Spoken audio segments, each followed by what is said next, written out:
Kisah kali ini berjudul, Ibu mertua melempar uang Rp400.000 ke wajahku, mengusirku dari pesta syukuran ulang tahunnya, dan melarangku pulang sebelum jam 10 malam. Namun, ketika tamu VIP datang dan menanyakan satu hal, seluruh keluarga suamiku panik mencariku. Saya diusir dari pesta syukuran ulang tahun ibu mertua saya tepat sebelum para tamu berdatangan. Lembaran uang sebesar Rp400.000 yang beliau lemparkan ke wajah saya, jatuh berserakan di lantai keramik yang dingin. Suami saya berdiri tak sampai 3 langkah dari sana. Kemeja batiknya yang licin dan rapi, bahkan belum sempat ia benahi, namun ia hanya menunduk dalam diam. Saya menatapnya, mengharapkan satu kalimat pembelaan untuk istrinya, satu kalimat saja sudah cukup, tetapi yang saya dapatkan hanyalah tatapan menghindar dan ucapan lirih yang menusuk hati. Kamu keluar dulu sementara. Ya, saya berjalan keluar melalui pintu belakang restoran. Kebaya saya masih terpasang rapi, sanggul saya masih kencang, tetapi hati saya terasa seperti diremas hingga hancur. Dari depan aula, suara MC masih terdengar begitu megah. Selamat datang kami ucapkan kepada para tamu undangan. Sementara saya, orang yang tidak tidur beberapa malam demi menyiapkan setiap menu catering, setiap kartu undangan, dan setiap rangkaian bunga, justru dihapus dari hari bahagia itu seperti sebuah barang yang salah tempat. Namun, hanya beberapa jam kemudian, seluruh keluarga suami saya pontang-panting mencari saya karena tamu paling penting di pesta itu baru saja tiba. Ia tidak menanyakan di mana kue tartnya, tidak bertanya di mana Ibu Ratna duduk, melainkan melontarkan satu pertanyaan yang membuat seisi aula terdiam. Bu Anissa di mana? Nama saya Anissa Wulandari, 41 tahun. Saya telah menjadi menantu di keluarga Wijoyo di Kecamatan Sukamaju selama 13 tahun. Suami saya, Bima Wijoyo, adalah putra sulung dari sebuah keluarga pedagang peralatan rumah tangga. Toko keluarga suami saya terletak persis di pinggir jalan raya utama, dengan papan nama merah berhuruf kuning, Toko Elektronik Sinar Harapan. Siang hari, lampu toko selalu terang, pelanggan keluar masuk menanyakan kompor induksi, penyaring air, panci stainless steel, kipas angin, dan teko listrik. Di belakang toko, berdiri rumah kami yang berlantai 3. Dari luar, siapapun yang melihat pasti mengira keluarga ini hidup makmur, terpandang, dan berkecukupan. Orang-orang sering mengatakan saya beruntung. Seorang tetangga bahkan pernah berkelakar, Mbak Anissa ini seperti tikus yang jatuh ke lumbung padi, dapat keluarga punya toko di pinggir jalan, tidak perlu takut kelaparan. Saya mendengarnya hanya tersenyum. Orang-orang melihat papan nama yang terang, melihat mobil box mengantar barang, melihat ibu mertua saya memakai perhiasan emas saat ke pasar, tetapi tidak ada yang tahu bahwa pada suatu masa, bisnis itu nyaris bangkrut total. Dulu, saat saya baru menjadi menantu, kondisi toko tidak sekokoh sekarang. Pembukuan berantakan, utang tumpang tindih. Pelanggan setia mengambil barang dengan sistem tempo berbulan-bulan tanpa membayar. Di gudang, kardus kompor induksi tercampur dengan kardus blender, nota pembelian dan penjualan dijejalkan di laci, bahkan ada nota yang terkena noda teh. Pemasok terbesar kami, PT Sentosa Elektronik, pernah mengancam akan menghentikan pasokan barang. Bank juga terus-menerus menelepon karena cicilan pinjaman yang jatuh tempo. Saya yang hanya lulusan D3 akuntansi, tidak memiliki keahlian yang luar biasa, tetapi saya tahu cara menghitung buku, membaca faktur, tahu piutang mana yang harus ditagih, dan utang mana yang harus diminta keringanan. Maka, saya pun terjun untuk membenahinya sedikit demi sedikit. Siang hari saya berdiri di toko, melayani pelanggan memilih panci dan kompor. Malam hari, ketika semua orang sudah tidur, saya duduk di meja kasir, membuka satu persatu buku catatan lama untuk diperiksa. Pernah suatu malam, jam sudah menunjukkan pukul 12 malam, jalan raya di luar sudah sepi, hanya terdengar suara truk dari kejauhan, saya masih tekun mencoret satu persatu daftar piutang. Bima, suami saya, bukanlah orang jahat. Dia baik, pekerja keras, jarang minum-minum, dan tidak berjudi, tetapi kebaikannya itu seringkali lebih menyakitkan daripada sebuah omelan. Dia takut pada ibunya, takut merusak keharmonisan, takut harus menjadi penengah. Setiap kali ibunya berkata kasar pada saya, dia akan menarik saya ke dapur dan berbisik, "Sabar ya, Nis, ibu kan sudah tua." Awalnya saya menurut. Saya pikir, dalam pernikahan, mengalah sedikit demi kedamaian rumah tangga itu wajar. Tapi kemudian saya sadar, jika terus-menerus mengalah tanpa ada yang tahu batas, maka pengorbanan itu akan menjadi kebiasaan bagi orang lain untuk menginjak-injak kita. Ibu mertua saya bernama Ratna, tahun ini berusia 70 tahun. Beliau terkenal di lingkungan kami sebagai orang yang sangat menjaga gengsi. Saat ke pasar, beliau bisa menawar harga sayur sampai 1.000-2.000 rupiah, tetapi jika ada acara selamatan, pernikahan, atau syukuran ulang tahun, harus diselenggarakan secara besar-besaran, agar kerabat memuji anak cucunya berbakti. Di depan orang luar, beliau memanggil saya menantu sulungku yang hebat, tetapi di dalam rumah, beliau sering berkata, menantu itu harus tahu diri, tugasnya bekerja, bukan diambil untuk dipajang. Saya tidak pernah membantah. Saya pernah percaya pada pepatah satu kali, mengalah akan mendatangkan 9 kebaikan. Saya mengurus toko, mengurus rumah, mengurus anak, bahkan mengurus setiap masakan agar sesuai dengan selera ibu mertua. Saya pikir, meski jerih payah saya tidak diucapkan setiap hari, orang di rumah pasti akan mengerti. Perempuan seringkali naif dalam hal ini, mengira jika kita hidup dengan tulus, hati orang lain akan terbuka dengan sendirinya. Di keluarga suami, ada juga seorang adik perempuan Bima bernama Dewi. Dewi menikah dan tinggal di kota besar, membuka sebuah toko kosmetik kecil. Setiap kali pulang, ia selalu berpakaian modis dan wangi, tasnya mengkilap, dan mulutnya memanggil saya dengan sangat manis, Kak Anissa, kakak iparku yang paling hebat, tetapi tatapan matanya selalu menyiratkan campuran antara kedekatan dan penghinaan. Baginya, saya hanyalah seorang perempuan desa yang menempel pada toko keluarga suaminya, yang hanya tahu cara mencatat buku, memasak, dan mengalah. Saya telah hidup seperti itu selama 13 tahun, bukan karena tidak merasa sedih, tetapi karena masih mencintai suami, menyayangi anak-anak, dan masih memikirkan dua kata, keluarga. Namun, ada rumah yang dari luar tampak hangat, tetapi di dalamnya perlahan menjadi dingin, karena hal-hal kecil. Satu ucapan remeh dari ibu mertua, satu kali suami memilih diam, satu tatapan merendahkan dari adik ipar. Malam sebelum segalanya mulai retak, saya berdiri di dalam toko memandang ke jalan raya. Cahaya dari papan nama toko memantul di lantai keramik yang berwarna merah pudar. Bima sedang memeriksa beberapa kardus penyaring air yang baru datang. Ibu Ratna duduk di meja kayu menghitung uang receh, sementara Dewi, yang baru saja tiba dari kota, menarik koper kecilnya dengan senyum yang terlalu ceria. Saat itu saya belum tahu, di balik senyum itu ada sebuah perangkap yang sudah disiapkan. Dan orang yang ingin mereka singkirkan dari rumah ini, tidak lain adalah saya. Malam saat Dewi pulang membawa koper, hujan baru saja reda, aroma tanah basah dari halaman belakang masuk ke dapur, bercampur dengan wangi ikan pesmol yang sedang mendidih di atas kompor. Saya menyajikan makan malam di meja, sepiring tumis kangkung, semangkuk ikan asin, sayur bening dengan bakso, dan sepiring semur daging kesukaan Bima, karena ia pasti lapar setelah seharian mengantar barang. Makan malam di keluarga suami saya, dari luar tampak lengkap, tetapi begitu duduk bersama, barulah terasa setiap orang punya suasana hati yang berbeda. Ibu Ratna baru saja memegang sendok, langsung melirik mangkuk sayur. Sayur apa ini? Hambar sekali. Rasanya seperti air putih. Saya berkata lembut, iya, Bu, dokter menyarankan ibu mengurangi garam untuk tekanan darah. Anissa sudah siapkan sambal terasi di samping. Kalau ibu mau lebih asin, bisa ditambahkan. Beliau meletakkan sendoknya dengan keras. Saya ini tua, bukan pikun. Jangan pakai alasan dokter untuk mengajari saya makan. Saya menunduk, tidak berkata apa-apa lagi. Bima duduk di samping, mendengar semuanya dengan jelas, tetapi ia hanya mengambil sepotong ikan untuk ibunya. Ibu makan ikannya saja, Anissa memasaknya empuk dan tidak banyak duri. Kalimat itu terdengar seperti membela saya, padahal sebenarnya hanya mengalihkan pembicaraan.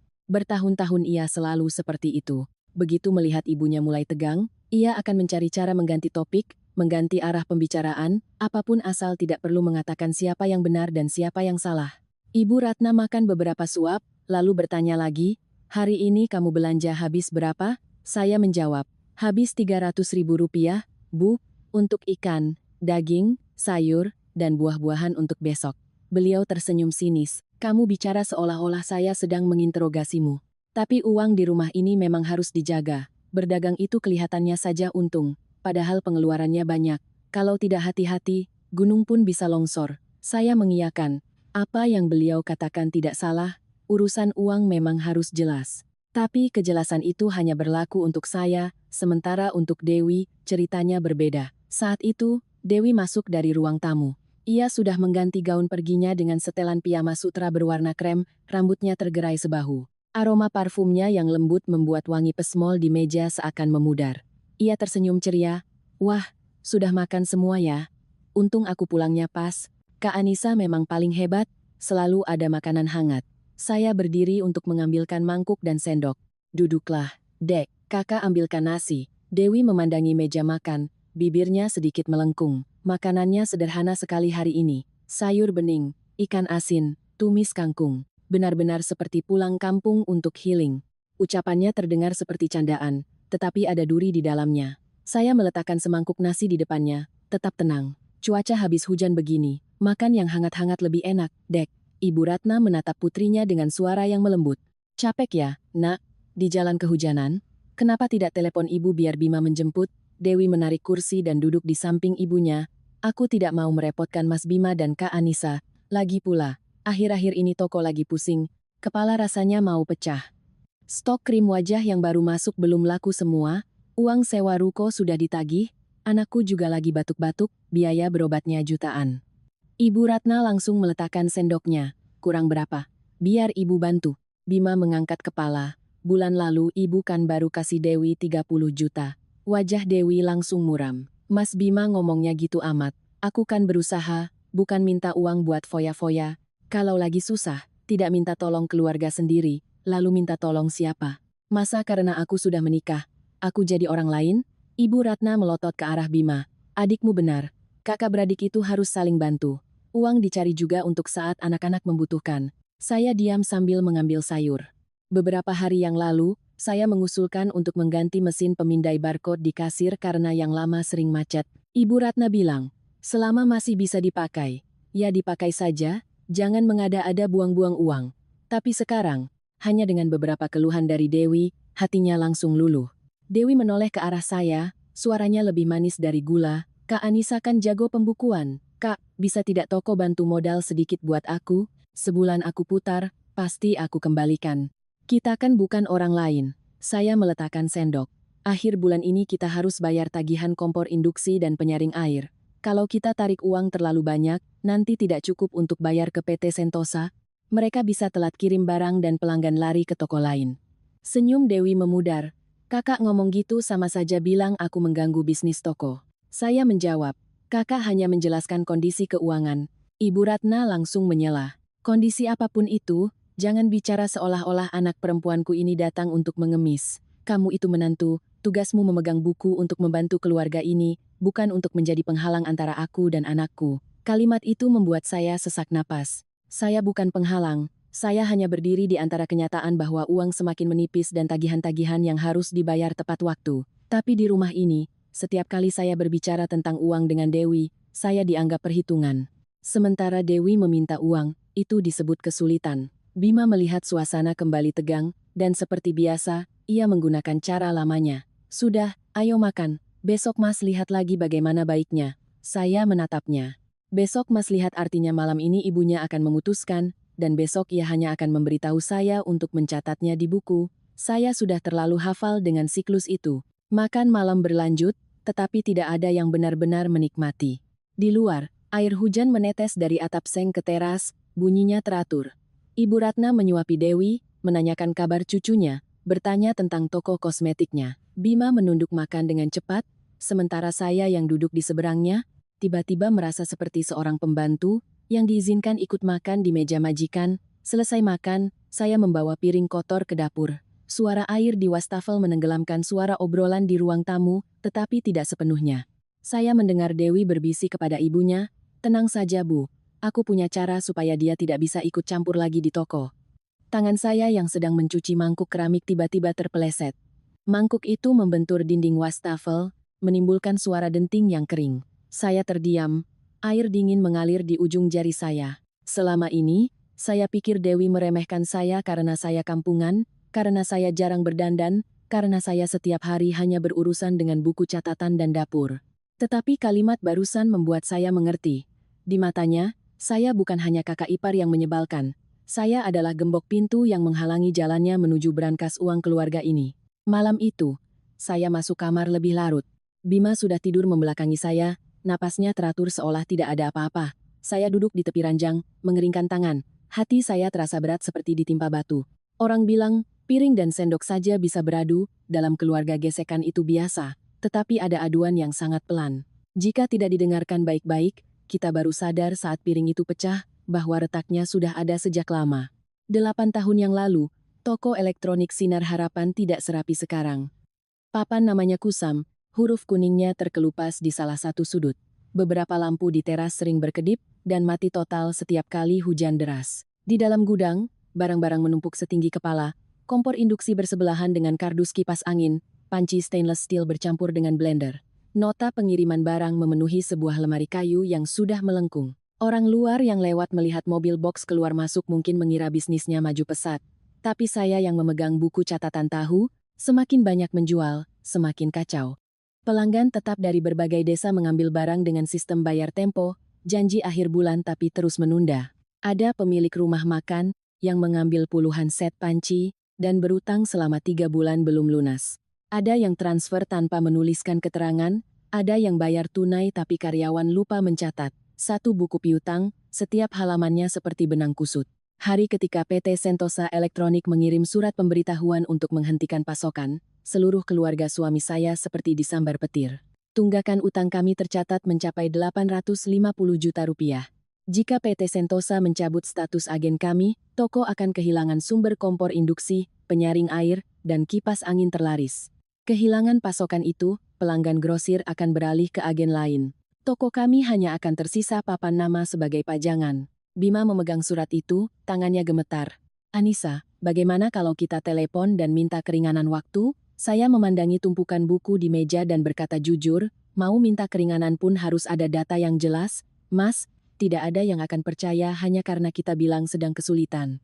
Ibu Ratna duduk di kursi kayu, tangannya memutar tasbih, mulutnya mengeluh, ya Tuhan, kalau rumah dan toko ini sampai hilang, mau ditaruh di mana mukaku di depan kerabat? Seumur hidup kami membangunnya, masa sekarang harus hancur begitu saja? Saat itu, ayah mertua saya, Bapak Wijoyo, masih hidup. Beliau menderita penyakit jantung parah, berjalan lambat, tetapi pikirannya masih jernih. Beliau duduk di meja, memegang secangkir teh tawar, mendengarkan semuanya lalu menoleh kepada saya. Anissa, tolong Bapak, Bapak sudah tua, mata sudah rabun, tidak sanggup lagi memeriksa buku-buku ini. Saya tidak berani menjamin bisa menyelamatkan apapun. Saya hanya mengangguk. Biar Anissa coba periksa satu persatu, Pak.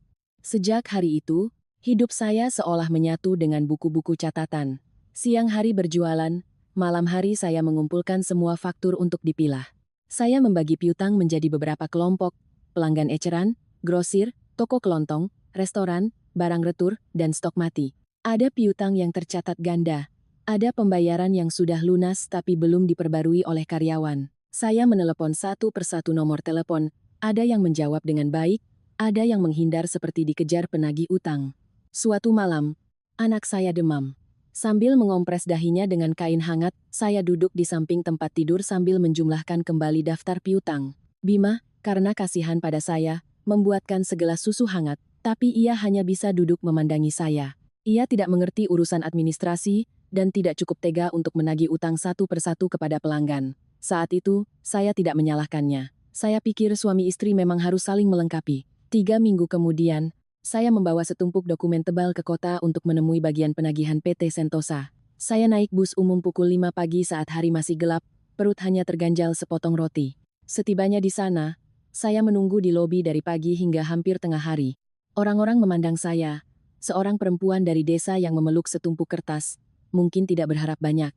Tapi ketika saya membuka setiap lembar perbandingan data, menunjukkan setiap kesalahan pencatatan, setiap pengiriman yang sudah lunas, sikap mereka berubah. Akhirnya, PT Sentosa setuju untuk merevisi jumlah utang dan memberikan kami cicilan. Saya pikir satu masalah sudah teratasi, ternyata bank yang menelepon.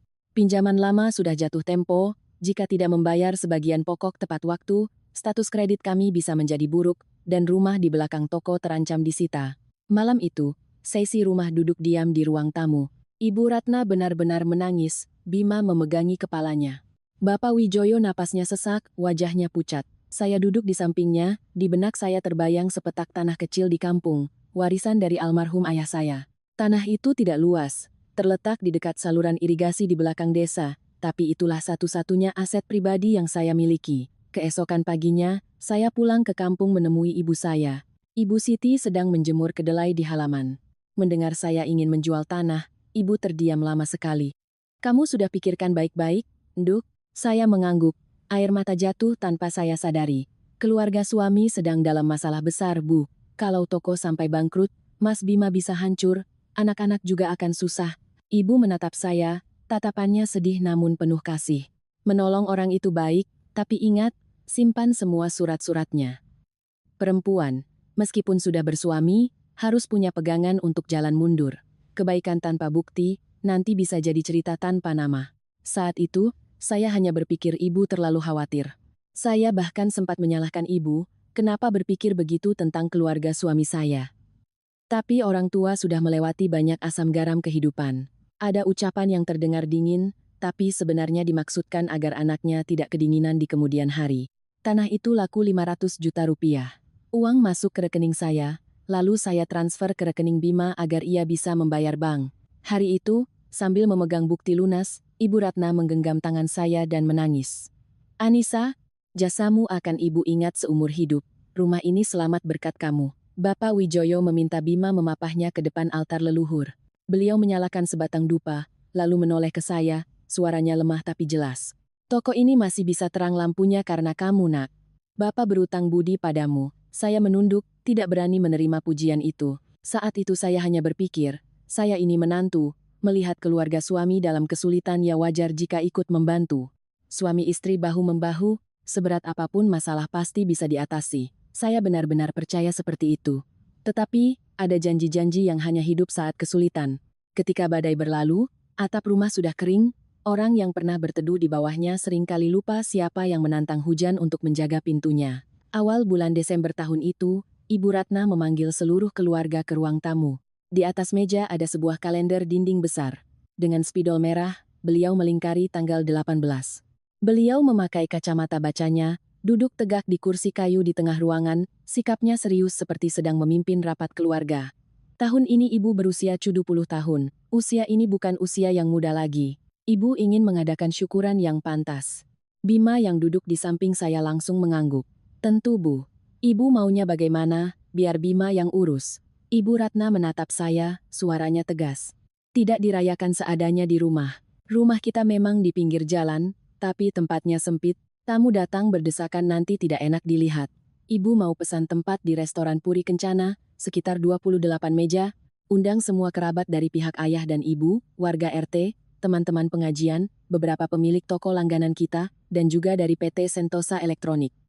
Mendengar 28 meja, saya langsung menghitung dalam hati, biaya catering, dekorasi, hiburan, kue tart. Restoran Puri Kencana adalah tempat paling mewah di kecamatan. Meja kursinya dilapisi kain putih, aulanya berhias lampu kristal, harga per mejanya tidak murah. Tapi sebelum saya sempat membuka mulut, beliau sudah melanjutkan. Hidup ini berapa kali bisa merayakan ulang tahun besar? Uang yang dicari juga untuk anak cucu berbakti selagi orang tua masih ada. Nanti kalau ibu sudah tiada, kalian sajikan makanan semewah apapun, apa bisa ibu makan? Dewi yang duduk di samping ibunya langsung menimpali. Ibu benar, Mas, Kak, ibu sudah seumur hidup berkorban untuk keluarga ini. Kali ini harus dibuat agar ibu bangga. Kalau dirayakan kecil-kecilan, nanti kerabat bilang anak cucunya punya toko besar tapi pelit. Saya menatap Bima. Ia mengusap dahinya, lalu menoleh ke saya dengan tatapan yang sudah saya kenal. Tatapan yang memohon sekaligus menghindar. Anissa, tolong bantu ibu ya. Kamu kan paling telaten urusan beginian. Hanya dengan satu kalimat kamu telaten, seluruh persiapan pesta jatuh ke tangan saya. Sejak hari itu, saya sibuk luar biasa. Pagi membuka toko, memeriksa stok kompor dan penyaring air. Siang, menyempatkan diri menelepon restoran untuk menanyakan menu. Sore, mencatat piutang pelanggan grosir. Malam, duduk di meja kasir menulis daftar tamu. Saya harus membagi meja agar tidak ada yang tersinggung. Keluarga dari pihak ayah duduk dekat panggung. Keluarga dari pihak ibu di sebelah kiri. Teman-teman pengajian duduk di tempat yang mudah untuk naik ke panggung. Rekan bisnis, pemilik toko kelontong, dan pelanggan setia duduk di sebelah kanan agar Bima mudah menyapa. Orang Indonesia kadang bukan marah karena makanannya kurang, tapi marah karena tempat duduknya jauh dari meja utama. Saya paham itu, makanya saya harus sangat teliti. Menu makanan saya pilih yang sesuai dengan selera orang tua. Sup asparagus kepiting, sate ayam, gurame bakar, semur daging, nasi tumpeng, dan tumis brokoli jamur. Sebagai penutup, es buah. Saya pikir, hidangan syukuran sebaiknya yang empuk dan tidak terlalu berminyak. Ibu Ratna melihat daftar menu, lalu mengerutkan kening. Gurame bakar, kedengarannya kampungan, Tidak, saya menjawab lembut. Masakan di restoran itu enak, Bu. Orang tua juga mudah makannya. Lagi pula, sudah ada semur daging dan sate ayam, jadi kelihatan tetap mewah. Beliau berpikir sejenak, lalu memutuskan. Ya sudah, tapi bilang sama mereka, penyajiannya harus cantik, jangan seperti catering hajatan kampung. Saya menambahkan catatan lagi di buku, undangan juga tidak sederhana. Beliau ingin dasarnya merah dengan tulisan emas, di tengahnya ada angka 70 yang besar. Nama beliau harus dicetak jelas, Ibu Ratna Wijoyo. Saya membawa contohnya pulang, beliau memeriksanya dengan teliti. Huruf ini terlalu kecil, motif itu terlalu ramai, kertasnya terlalu tipis. Saya harus bolak-balik ke percetakan 3 kali sampai beliau puas. Foto yang akan dipajang di lobi juga harus dipilih dengan cermat. Beliau tidak suka foto saat memakai baju coklat karena katanya terlihat tua, tidak suka yang tersenyum lebar karena keriputnya terlihat. Akhirnya, kami memilih foto saat beliau memakai kebaya ungu, memegang kipas, dengan latar belakang pot anggrek bulan yang diambil saat lebaran tahun lalu. Saya memesan untuk dicetak besar dan dibingkai, berpesan pada percetakan agar tidak mengeditnya berlebihan supaya tidak terlihat palsu. Suatu hari, saat saya sedang membersihkan rak panci, pihak restoran menelepon, memberitahu bahwa taplak meja warna merah marun stoknya kurang. Saya berencana menggantinya dengan warna krem. Ibu Ratna yang mendengar langsung membentak. Syukuran ulang tahun ibu kok pakai warna krem, seperti pesta murahan saja. Kamu itu melakukan apa-apa harus memikirkan muka keluarga. Saya memegang telepon, keringat menetes di pelipis, tetap harus menjawab, baik, Bu. Nanti Anissa telepon lagi minta mereka carikan warna yang pas. Mbak Rina, manajer restoran, mendengar saya bolak-balik mengubah pesanan, menjadi tidak enak hati. Mbak Anissa, Mbak teliti sekali ya. Saya lihat Mbak lebih sibuk daripada anak kandungnya sendiri. Saya tersenyum tipis. Namanya juga urusan keluarga. Mbak, dikerjakan dengan baik supaya tidak ada penyesalan nanti. Tapi hati saya tidak tersenyum.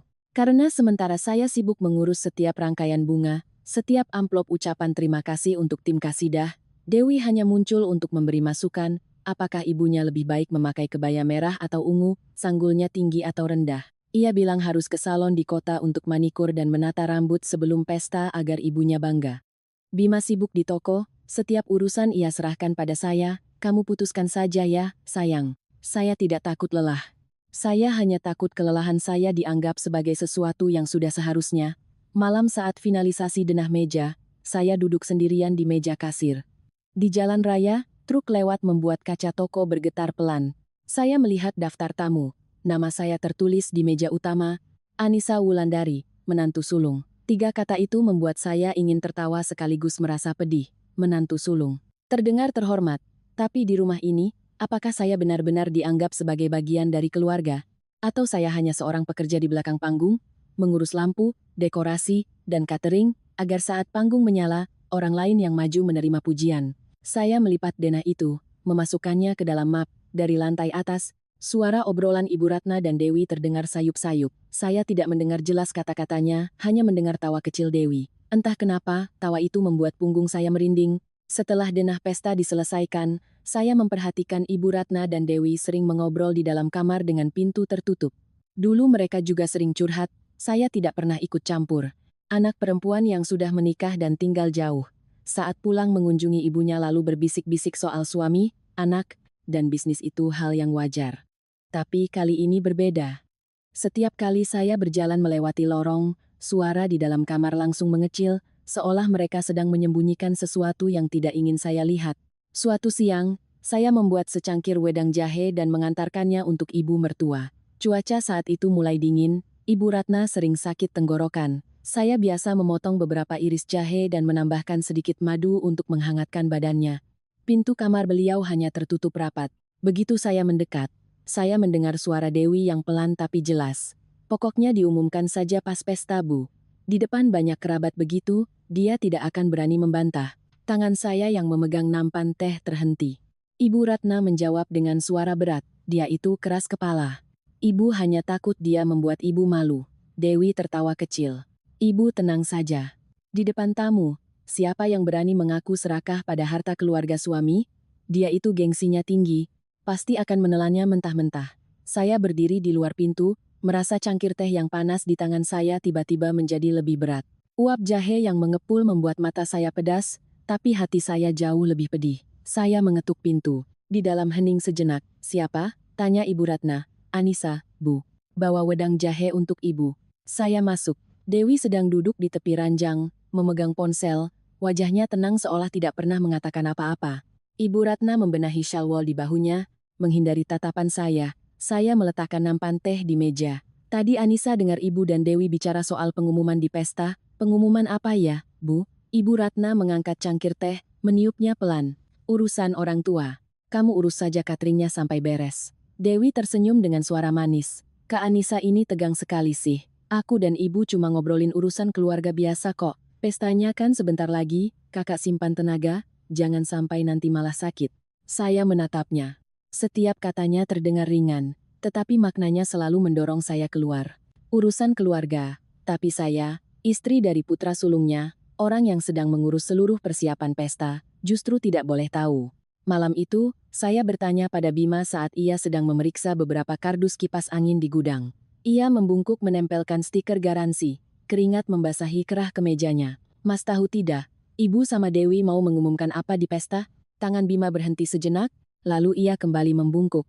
"Mungkin soal Ibu mau menyerahkan pengelolaan toko secara resmi ke Mas. Ibu kan sudah tua. Mau diumumkan di depan kerabat biar tenang. Kalau hanya menyerahkan pengelolaan ke Mas, kenapa harus sembunyi-sembunyi dari aku?" Ia menghela napas. "Nis, jangan banyak pikiran. Sebentar lagi kan pesta, Ibu pasti tegang, jadi apa-apa dianggap serius. Kalau Dewi, kamu kan tahu, suka membesar-besarkan masalah." Saya diam menatapnya. 13 tahun menjadi istrinya, saya tahu mana suara Bima yang tulus, dan mana yang menghindar. Saat itu ia tidak sepenuhnya berbohong, tetapi jelas juga tidak mengatakan semuanya. Pria terkadang berpikir diam adalah cara menjaga keutuhan rumah tangga, padahal ada keheningan yang justru seperti membuka pintu bagi badai untuk masuk. Keesokan paginya, toko ramai.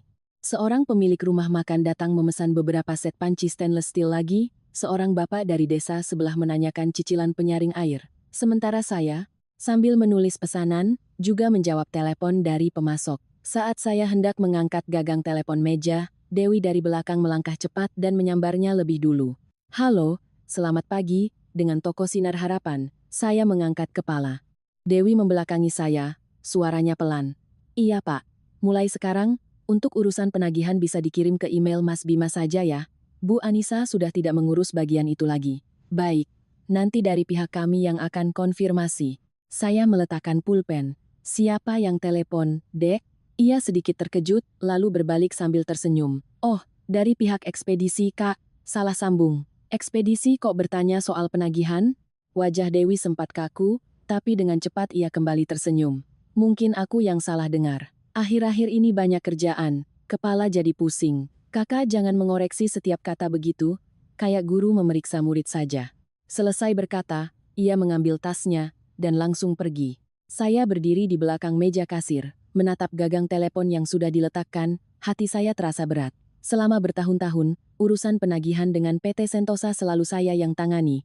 Jika ada perubahan kontak, seharusnya saya yang tahu lebih dulu. Sore itu, saat Bima pergi mengantar barang, saya membuka komputer di meja kasir. Di kotak draft email toko, ada sebuah email yang belum terkirim. Judulnya, "Pembaruan kontak penanggung jawab agen Sinar Harapan." Isinya baru beberapa baris, tapi sudah cukup membuat saya merinding. Mereka berencana mengganti nama saya dengan nama Bima sebagai penanggung jawab yang berhubungan dengan PT Sentosa Elektronik. Saya tidak takut jika Bima yang menjadi penanggung jawab. Dia suami saya, putra sulung di keluarga ini.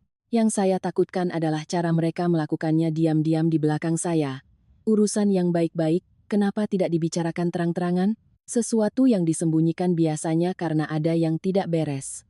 Saya mencetak draft itu, melipatnya, dan menyimpannya di buku catatan pribadi. Bukan untuk mempermasalahkannya saat itu juga. Saya sudah melewati usia di mana marah harus diungkapkan, dan sakit harus ditangisi. Saya hanya ingin mengingatkan diri sendiri bahwa firasat seorang perempuan yang sudah hidup di rumah ini selama 13 tahun bukanlah omong kosong. Malam itu, semua orang tidur larut karena menyiapkan undangan. Ibu Ratna bilang lelah dan masuk kamar lebih dulu. Dewi juga ikut ke atas. Saat saya turun ke dapur untuk minum, saya melewati tangga dan melihat lampu kamar ibu masih menyala. Suara Dewi terdengar sayup-sayup di balik pintu. Kalau dia masih pegang pembukuan, susah, Bu. Urusan ini harus selesai sebelum pesta. Ibu Ratna mengatakan sesuatu dengan sangat pelan, saya tidak mendengar jelas. Hanya terdengar jawaban Dewi, aku tahu caranya, Ibu jangan khawatir. Saya berdiri dalam gelap, tangan saya menggenggam gelas. Air di dalamnya dingin, tapi tidak sedingin perasaan saya saat itu. Orang bilang, pohon yang lurus tidak takut tumbang. Tapi pohon lurus yang berdiri di tengah badai juga harus tahu cara mencengkeramkan akarnya dalam-dalam. Saya mulai mengerti. Jika terus mengandalkan ikatan keluarga, suatu saat saya akan terikat oleh ikatan itu sendiri. Saya kembali ke kamar. Bima sudah tidur. Wajahnya damai di bawah cahaya lampu tidur yang kekuningan. Seolah di luar sana tidak ada gelombang yang sedang naik. Saya duduk di tepi ranjang menatapnya lama. Untuk pertama kalinya setelah 13 tahun menjadi menantu, saya bertanya pada diri sendiri, jika suatu hari nanti saya didorong keluar dari rumah ini, apa yang bisa saya pegang untuk membuktikan bahwa saya pernah berjuang sepenuh hati untuknya? 3 hari sebelum pesta syukuran, Ibu Ratna memanggil saya ke ruang tamu. Saat itu sudah lewat jam 9 malam, toko baru saja tutup. Saya bahkan belum sempat berganti pakaian rumah. Tangan saya masih berbau pembersih kaca karena baru selesai membersihkan etalase kompor. Di halaman, angin bulan Desember meniup pot-pot bunga krisan, membuat daun-daun kering berdesir di lantai. Ruang tamu terang benderang. Di atas meja kayu, sudah tersedia setumpuk kertas, sebuah pulpen biru, dan secangkir teh melati yang masih mengepul. Ibu Ratna duduk di kursi utama, punggungnya tegak, rambutnya disanggul rapi, wajahnya serius seperti hakim yang akan menjatuhkan vonis. Bima duduk di sebelah kirinya, kedua tangannya saling bertautan. Dewi duduk di sebelah kanan, kakinya disilangkan. Kuku-kukunya yang dicat merah mengetuk-ngetuk layar ponsel. Begitu saya tiba, Ibu Ratna mendorong tumpukan kertas itu ke arah saya. Baca, lalu tanda tangani. Saya duduk berusaha menjaga suara tetap normal. Surat apa ini, Bu? Beliau menyesap tehnya, suaranya datar. Urusan internal keluarga. Ibu sudah tua, ingin semuanya jelas untuk ke depannya. Toko ini akan diserahkan pengelolaannya secara resmi kepada Bima. Rumah ini juga nanti akan ibu bagi untuk mereka berdua. Kamu, sebagai istri Bima, tanda tangani surat pernyataan tidak akan menuntut apapun, supaya saat syukuran nanti, ibu bisa mengumumkannya di depan kerabat dengan tenang. Sekilas terdengar masuk akal, orang tua ingin mengatur warisan selagi masih sehat, itu tidak salah. Saya mengambil tumpukan kertas itu dan membacanya baris demi baris. Baru beberapa kalimat pertama, jantung saya sudah berdebar kencang. Semakin saya baca, punggung saya semakin dingin. Isinya bukan hanya tentang tidak menuntut, di dalamnya tertulis jelas bahwa saya secara sukarela menyatakan toko elektronik Sinar Harapan, rumah 3 lantai di belakangnya, dan seluruh aset terkait adalah aset pribadi keluarga suami. Saya tidak memiliki kontribusi apapun baik dalam bentuk uang, tenaga, maupun pengelolaan bisnis. Saya tidak menuntut hak apapun, baik saat ini maupun di masa depan. Saya membacanya lagi, takut salah lihat. Tapi huruf-huruf hitam di atas kertas putih itu tetap di sana, lebih dingin dari semua makian yang pernah saya terima. Saya meletakkan kertas itu. Anissa tidak bisa tanda tangan, Bu. Dewi langsung mengangkat kepala, suaranya ketus. Kenapa tidak bisa? Katanya kakak tidak akan menuntut harta keluarga suami. Kalau tidak menuntut, tanda tangan saja apa susahnya. Saya menatap Dewi, lalu beralih ke Ibu Ratna. Anissa tidak menuntut rumah ibu, tapi surat ini menuliskan Anissa tidak punya kontribusi apapun. Itu salah. Selama 13 tahun ini, Anissa yang mengurus pembukuan, menagih utang, melayani di toko. Uang hasil jual tanah pribadi sebesar 500 juta rupiah dulu juga dipakai untuk membayar utang bank. Anissa tidak bisa menandatangani sesuatu yang tidak benar. Wajah Ibu Ratna menjadi gelap. Oh, jadi kamu masih ingat soal uang itu untuk pamer jasa? Saya merasa tercekat, tapi tetap berusaha berbicara dengan sopan. Anissa tidak pamer jasa, Bu. Tapi kalau ibu meminta Anissa menandatangani surat yang menyangkal semuanya, Anissa tidak bisa. Beliau membanting cangkir teh ke meja, airnya tumpah ke tatakan kecil. Kamu itu datang jadi menantu di sini, makan di sini, tinggal di sini, berdagang juga karena menumpang di toko ini, sekarang baru disodori selembar kertas sudah perhitungan. Benar kata orang, menantu zaman sekarang itu pintar-pintar. Bima pelan-pelan memanggil, Ibu. Saya menoleh padanya. Secercah harapan muncul di hati saya. Cukup ia mengatakan satu kalimat saja, Bu, Anissa memang punya jasa, kita perbaiki suratnya agar sesuai. Cukup satu kalimat adil seperti itu, mungkin rasa sakit saya tidak akan separah ini. Tapi Bima tidak mengatakannya. Ia menatap saya. Matanya lelah seperti orang yang hanya ingin semuanya cepat selesai. Anissa, tanda tangani saja biar ibu tenang.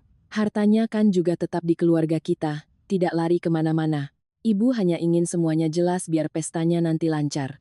Saya menatapnya lama sekali. Ruangan tiba-tiba sunyi, sampai saya bisa mendengar detak jam dinding. Orang lain menyakiti kita masih bisa menghibur diri bahwa mereka tidak sayang. Tapi suami sendiri duduk di sana, tahu persis setiap malam kita begadang menghitung buku, setiap rupiah yang kita keluarkan dari hasil jual tanah untuk menyelamatkan keluarganya, tapi tetap menyuruh kita tanda tangan. Rasa sakitnya tidak berteriak, tapi mengiris sangat dalam. Saya bertanya pelan, Mas juga berpikir aku tidak punya kontribusi apa-apa. Bima gelagapan, bukan begitu maksud Mas.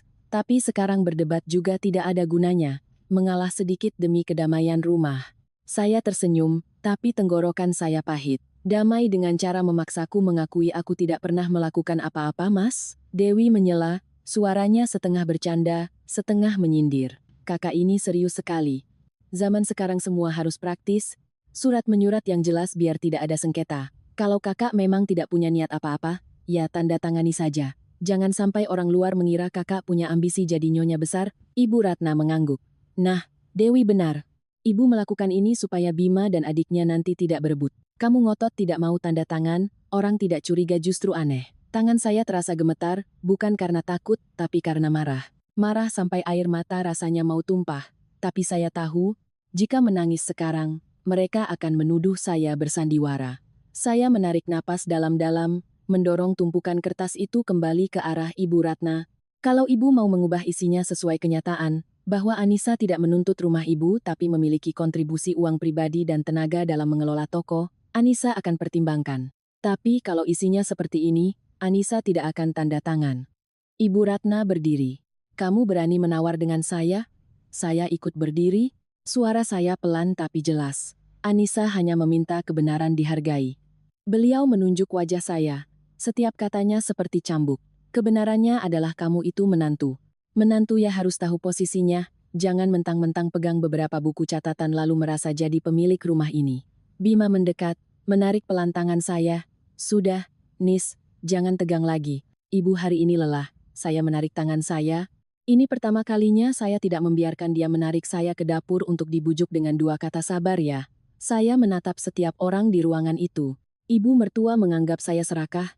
Adik ipar menganggap saya duri dalam daging, dan suami saya menganggap keheningannya adalah cara menjaga kedamaian. Saya berkata, Anissa tidak akan tanda tangan. Setelah kalimat itu, suasana di ruangan terasa membeku. Dewi mengerucutkan bibir, Bima menghela napas. Ibu Ratna menatap saya dengan tatapan marah bercampur tidak percaya. Seolah menantu yang berani membantah adalah sebuah kejahatan besar. Saya berbalik untuk naik ke kamar. Di belakang saya, suara dingin Ibu Ratna terdengar, kita lihat saja nanti di pesta syukuran, apa kamu masih bisa sekeras ini di depan para kerabat. Saya tidak menjawab, langkah kaki saya menaiki tangga malam itu terasa berat seperti memikul batu. Saya tahu, sejak saya menolak, rumah ini tidak akan lagi menganggap saya sebagai orang yang sabar. Mereka akan menganggap saya sebagai orang yang harus dipatahkan. Keesokan paginya, saya turun ke dapur untuk membuat bubur kacang hijau untuk Ibu Ratna seperti biasa. Beliau punya tekanan darah tinggi, jadi sarapannya harus ringan dan tidak asin. Saya memasak bubur sejak subuh, menambahkan sedikit santan dan daun pandan, lalu menuangkannya ke mangkuk putih. Saat saya meletakkan mangkuk bubur di meja, Ibu Ratna hanya meliriknya tanpa menyentuh. Saya makan atau tidak juga sama saja. Di rumah ini ada orang yang sudah menghitung-hitung nanti dapat warisan berapa. Tangan saya terhenti di tepi meja. Ibu bicara begitu tidak adil untuk Anissa. Beliau tersenyum sinis. Adil atau tidak, hatimu yang tahu. Saya ini tua, tapi belum pikun. Bima sedang mengancingkan ke mejanya, bersiap-siap ke toko. Ia mendengar semuanya, tapi hanya menunduk mencari kunci mobil. Saya menatapnya, ia menghindari mata saya lalu berbisik, kamu buka toko duluan saja, Nis, pelanggan sebentar lagi datang. Satu kalimat itu cukup bagi saya untuk mengerti, ia tetap memilih untuk mendorong masalah ke samping, seolah jika tidak dilihat, lukanya akan sembuh sendiri. Tapi luka yang disebabkan oleh orang terdekat, semakin diabaikan, akan semakin bernanah. Sejak hari itu, Ibu Ratna tidak lagi memarahi saya dengan suara keras. Beliau menggunakan cara yang lebih halus, tetapi lebih beracun. Saat makan, beliau akan menghela napas, menantu zaman sekarang hebat-hebat ya, belum apa-apa sudah menuntut surat-surat. Saat ada tetangga yang datang membeli teko listrik, beliau sengaja berkata, punya harta juga pusing, sudah tua begini takutnya anak-anak berebut. Tetangga yang mendengar separuh-separuh itu menatap saya dengan aneh. Saya ingin menjelaskan, tapi menjelaskan pada orang luar hanya akan membuat saya terlihat seperti orang yang bersalah. Dewi lebih lihai dari ibunya. Ia tidak lagi memaksa saya tanda tangan, tapi selalu melontarkan kalimat-kalimat yang seolah-olah tidak disengaja. Siang hari, ia duduk di ruang tamu menelepon suaminya. Suaranya tidak keras, tapi cukup untuk saya yang sedang menyiangi sayur di dapur untuk mendengarnya. Iya, Mas Andi. Aku sudah bilang, pas syukuran ibu nanti, umumkan saja semuanya dengan jelas. Siapa yang tidak setuju, biar kerabat yang menilai. Harta orang tua, masa orang luar mau ikut campur? Dua kata orang luar itu jatuh di tengah rumah, dingin seperti air sumur. Saya melangkah keluar menatap Dewi. Kamu bilang aku orang luar? Dewi berbalik, matanya membelalak kaget. Loh, kakak, aku lagi ngomongin hal lain. Kenapa kakak sensitif sekali? Atau jangan-jangan karena di hati kakak sedang memikirkan itu, jadi dengar apa-apa terasa menyindir? Ibu Ratna yang duduk di kursi rotan langsung menimpali. Orang yang lurus tidak akan takut dengan omongan miring. Saya berdiri di sana, merasa seperti didorong ke posisi serba salah. Berbicara salah, diam pun salah. Jika membantah, mereka bilang saya kurang ajar. Jika diam, mereka semakin menjadi-jadi. Malam harinya, saya berharap Bima akan berbicara empat mata dengan saya. Setidaknya ia bertanya kenapa saya sedih, kenapa saya bersikeras tidak mau tanda tangan. Tapi ia masuk kamar, meletakkan ponsel di meja, lalu duduk diam melepas jam tangannya. Saya menatapnya melalui cermin lemari. Mas tidak mau bicara apa-apa sama aku? Ia menghela napas. Anissa, Mas capek sekali. Akhir tahun toko banyak urusan. Kamu sama ibu tegang terus. Mas di tengah-tengah jadi serba salah. Saya berbalik. Mas tidak di tengah-tengah. Mas itu suamiku. Urusannya jelas benar dan salah. Kenapa Mas selalu bilang serba salah? Bima mengerutkan kening. Jangan paksa Mas untuk memilih. Satu sisi ibuku, satu sisi istriku. Mas pilih siapapun akan dicap anak durhaka atau suami tidak bertanggung jawab. Mendengarnya, hati saya menjadi dingin. Aku tidak menyuruh Mas memilih antara ibu dan istri, aku hanya meminta Mas memilih kebenaran. Ia diam. Keheningan itu menjadi jawaban atas segalanya. Beberapa hari berikutnya, saya tetap melanjutkan persiapan pesta syukuran. Bukan karena takut pada Ibu Ratna, tapi karena saya tidak mau, orang-orang bilang menantu marah pada mertua lalu merusak acara. Saya tetap menelepon restoran untuk konfirmasi menu, memeriksa daftar tamu, memesan bunga tambahan, menyiapkan amplop untuk tim kasidah. Tapi di hati saya, semuanya sudah berbeda. Setiap hal yang saya lakukan bukan lagi karena antusiasme ingin membuat keluarga suami bangga, melainkan sebagai sebuah kebaikan terakhir yang saya berikan untuk diri saya sendiri. Saya ingin, kelak saat melihat ke belakang, saya tidak akan malu karena telah bertindak picik. 2 hari sebelum pesta, Dewi memberikan saya daftar tamu yang baru. Begitu melihatnya, saya sadar nama saya sudah dipindahkan dari meja utama. Baris Anissa Wulandari. Menantu sulung sudah tidak ada. Sebagai gantinya, di bagian akhir halaman tertulis, Anissa, penanggung jawab penyambutan tamu, koordinasi restoran. Saya bertanya, siapa yang mengubah ini? Dewi tersenyum santai. Aku yang ubah biar praktis. Kakak kan cekatan, lebih cocok berdiri di depan menyambut tamu. Meja utama biar ibu duduk dengan Mas Bima, aku, dan Paman Bibi yang dituakan. Kakak jangan banyak pikiran, siapa yang ahli di bidangnya, ya mengerjakan itu. Saya menatap tulisan itu lama sekali. Saya tidak memperebutkan kursi di meja utama, tetapi cara mereka memindahkan saya ke pinggir menunjukkan dengan jelas apa yang mereka inginkan. Di depan kerabat, saya tidak boleh memiliki posisi, saya hanya boleh bekerja, tidak boleh terlihat. Saya melipat daftar itu. Baik, bagian mana yang perlu dibantu, aku akan bantu. Dewi sedikit terkejut, mungkin ia mengira saya akan marah. Ibu Ratna yang duduk di ruang tamu melihat ke arah kami, tatapannya tampak puas. Mungkin beliau pikir saya sudah mulai takut. Malam itu, saat semua orang sudah tidur, saya duduk sendirian di meja kasir. Lampu toko sudah banyak yang dimatikan, hanya tersisa satu lampu kuning, yang menerangi deretan panci stainless steel, yang berkilauan samar. Saya membuka lemari arsip lama, mengeluarkan buku-buku catatan piutang dari tahun-tahun yang lalu. tumpukan bukti transfer bank, beberapa surat perjanjian yang sudah menguning. Saya tidak menangis lagi. Orang sering bilang, kalau posisimu lemah, ya harus pasrah. Tapi saya berpikir sebaliknya, kalau posisimu direndahkan, justru kamu harus berdiri lebih tegak. Suaramu kecil, maka kamu harus berbicara di saat yang tepat. Saya tidak ingin merebut rumah atau harta siapapun. Saya hanya tidak akan membiarkan siapapun menggunakan status menantu untuk memaksa saya menghapus 13 tahun hidup saya. Saya membuka laci paling bawah, pintu kayu yang sudah lama itu berderit. Debu menempel di tepi map, membuat tangan saya kotor.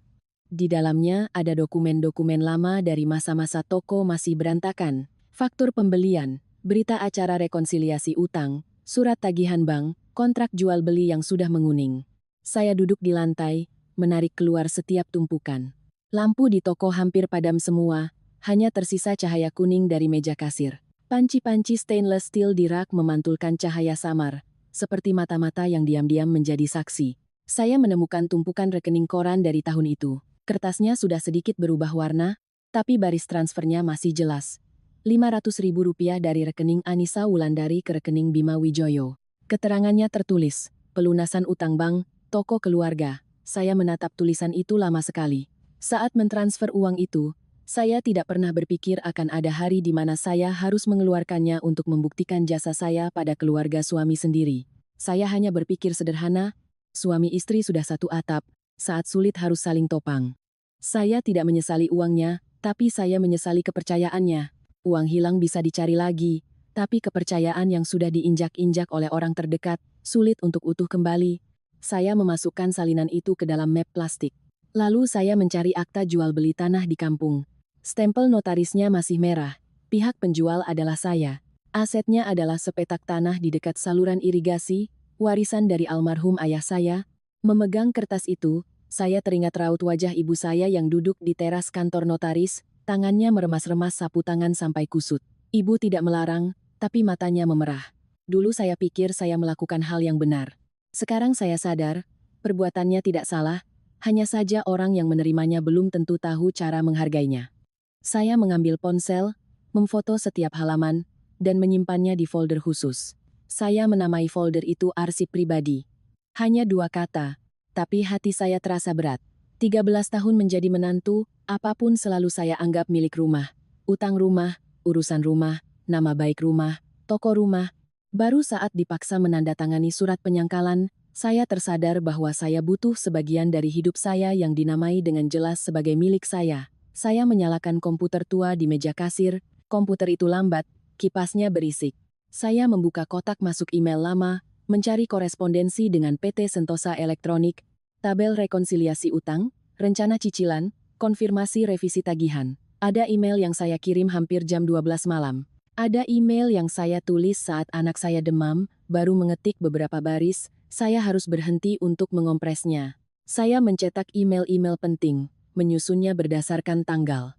Saya tidak melakukan ini untuk mengeluh. Saya hanya ingin, jika ada yang bertanya, saya bisa menjawab dengan bukti, bukan dengan air mata. Lalu saya mencari di ponsel, pesan-pesan lama dari Bima. Pesan dari tahun itu, ia pernah menulis, tanpa kamu, toko kita pasti sudah bangkrut, sayang, Mas berutang seumur hidup sama kamu. Saya membacanya berulang kali, tidak lagi terasa hangat, hanya terasa pedih. Orang yang dulu bilang berutang seumur hidup, sekarang justru menyuruh saya tanda tangani saja biar ibu tenang. Hidup ini memang aneh, ada ucapan yang saat miskin terdengar tulus, saat sudah berkecukupan terdengar seperti angin lalu. Saya mengambil tangkapan layar, mengirim salinannya ke email pribadi. Ibu saya pernah berpesan, kebaikan tanpa bukti, nanti bisa jadi cerita tanpa nama. Dulu saya menertawakannya, bilang ibu terlalu banyak berpikir. Sekarang saya baru mengerti. Perempuan tidak harus hidup dengan curiga, tapi juga jangan hidup terlalu naif, sampai menyerahkan semua jalan mundurnya untuk dipegang orang lain. Saat sedang mencari map lagi, saya melihat ada setumpuk kertas baru tersangkut di baki mesin cetak. Di lembar teratas tertulis dengan huruf tebal, proposal penggajuan kenaikan plafon kredit agen Sinar Harapan, PT Sentosa Elektronik. Jantung saya berdebar kencang. Saya menarik seluruh tumpukan itu. Di dalamnya ada draft informasi toko, proyeksi pembelian barang baru, dan di kolom plafon yang diajukan tertulis angka 1.500.000. Angka itu tidak kecil. Akhir tahun toko memang perlu menambah stok, tapi tidak pernah sampai perlu menaikkan plafon kredit sebesar itu secara mendadak. Terutama karena di gudang masih banyak stok penyaring air dan kipas angin yang belum terjual. Saya tidak langsung panik. Orang yang marah mudah salah bicara, dan salah bicara berarti kalah posisi. Saya hanya memfoto setiap halaman, lalu meletakkan tumpukan kertas itu kembali ke tempatnya semula. Sesuatu yang belum jelas, simpan dulu di hati. Jika ular masih di dalam sarangnya, jangan gegabah memukul rumput, agar ia tidak tahu jalan untuk kabur. Saya mengumpulkan semua dokumen yang saya temukan, mengikatnya dengan karet gelang, lalu memasukkannya ke dalam tas kain. Sebelum naik ke kamar, saya menoleh ke altar leluhur di ruang tengah, di mana foto almarhum Bapak Wijoyo diletakkan. Fotonya tampak tenang di bawah cahaya lampu merah. Saya menangkupkan tangan, berdoa dalam hati, "Pak, Anissa tidak ingin membuat keributan di rumah ini, tapi Anissa juga tidak bisa membiarkan orang mengubah Anissa menjadi benalu." Saat itu, saya ingin bertanya pada Bapak, Ibu, dan saudara-saudari sekalian. Jika Anda berada di posisi saya, setelah bertahun-tahun berkorban untuk sebuah keluarga, lalu dipaksa menandatangani surat yang menghapus semua jasa Anda, apakah Anda akan terus diam demi kedamaian, atau diam-diam mengumpulkan bukti untuk menyelamatkan diri sendiri? Silakan tinggalkan komentar di bawah. Karena terkadang dalam hidup, yang membuat kita sadar bukanlah sebuah tamparan, melainkan momen ketika kita menyadari kebaikan kita sedang dijadikan talenan untuk dicincang orang lain.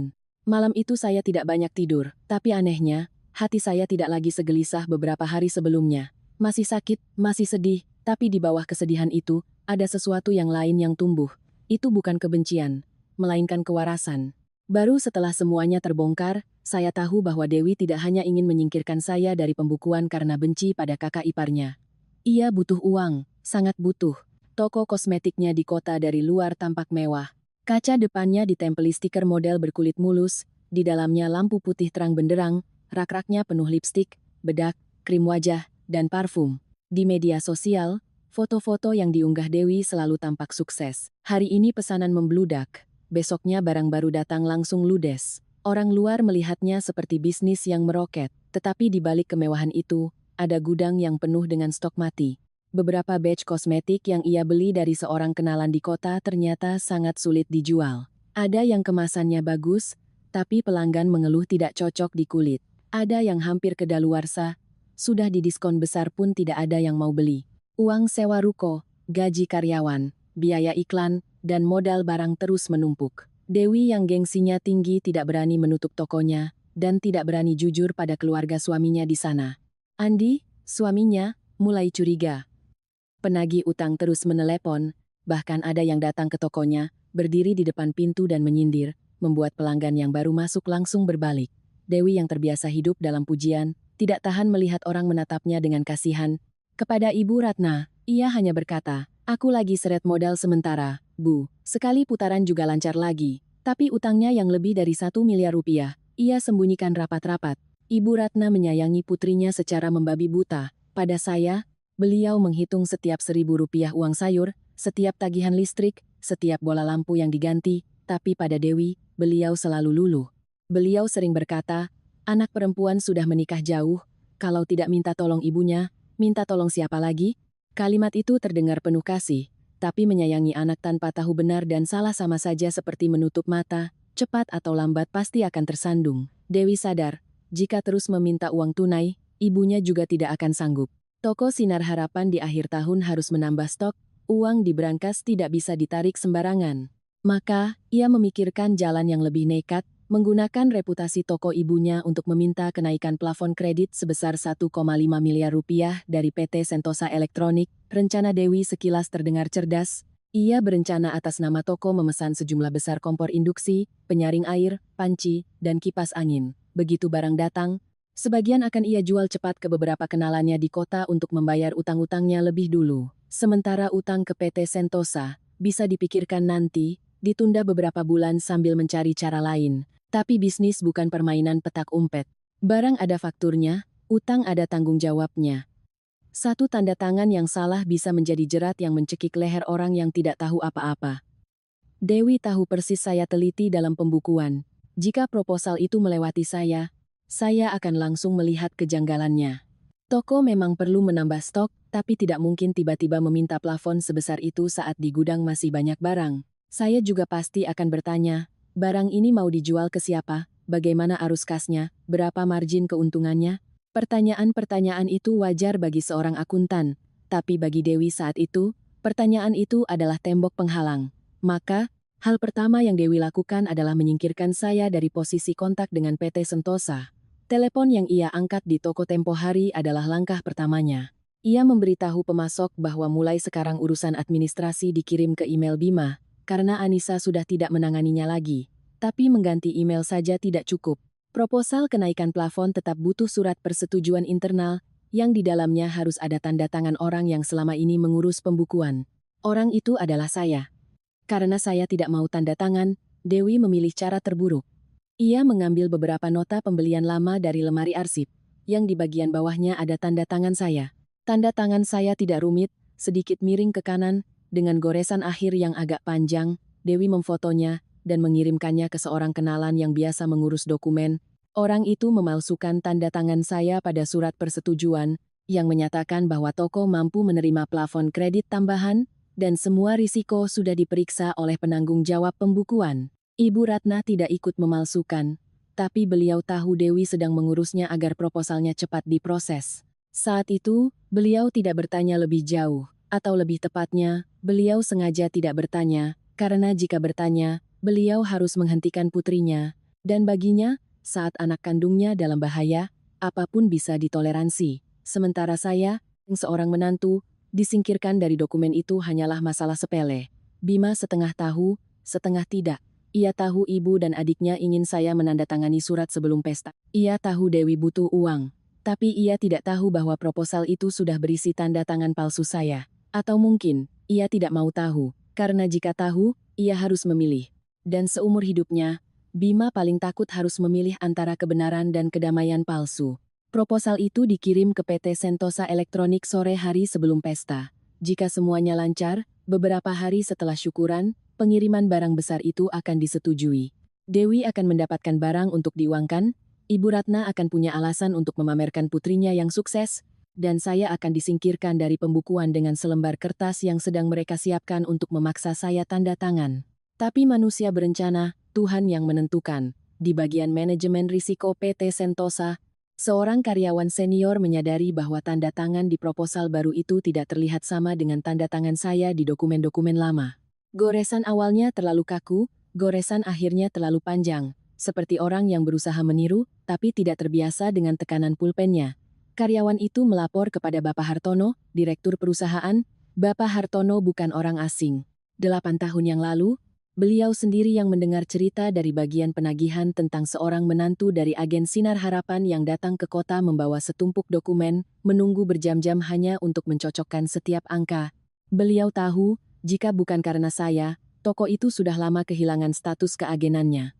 Karena itu, saat melihat proposal atas nama saya dengan tanda tangan yang aneh, beliau tidak langsung menyetujuinya. Beliau hanya berpesan pada karyawannya, "Saya ingin bertemu langsung dengan Bu Anissa. Urusan ini tidak bisa dianggap remeh."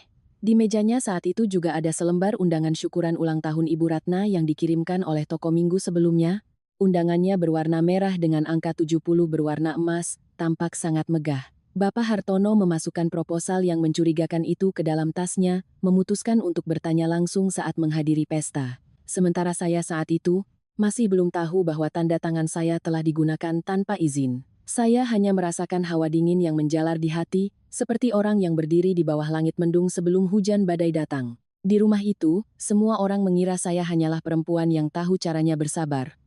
Mereka tidak tahu, sabar bukan berarti buta. Dan sekali kebenaran meninggalkan jejak, ia hanya menunggu waktu yang tepat untuk menampakkan dirinya. Pagi tanggal 18 Desember, saya bangun jam 4 subuh. Langit masih gelap, di halaman hanya terdengar suara angin yang menyelinap di antara pot-pot bunga krisan.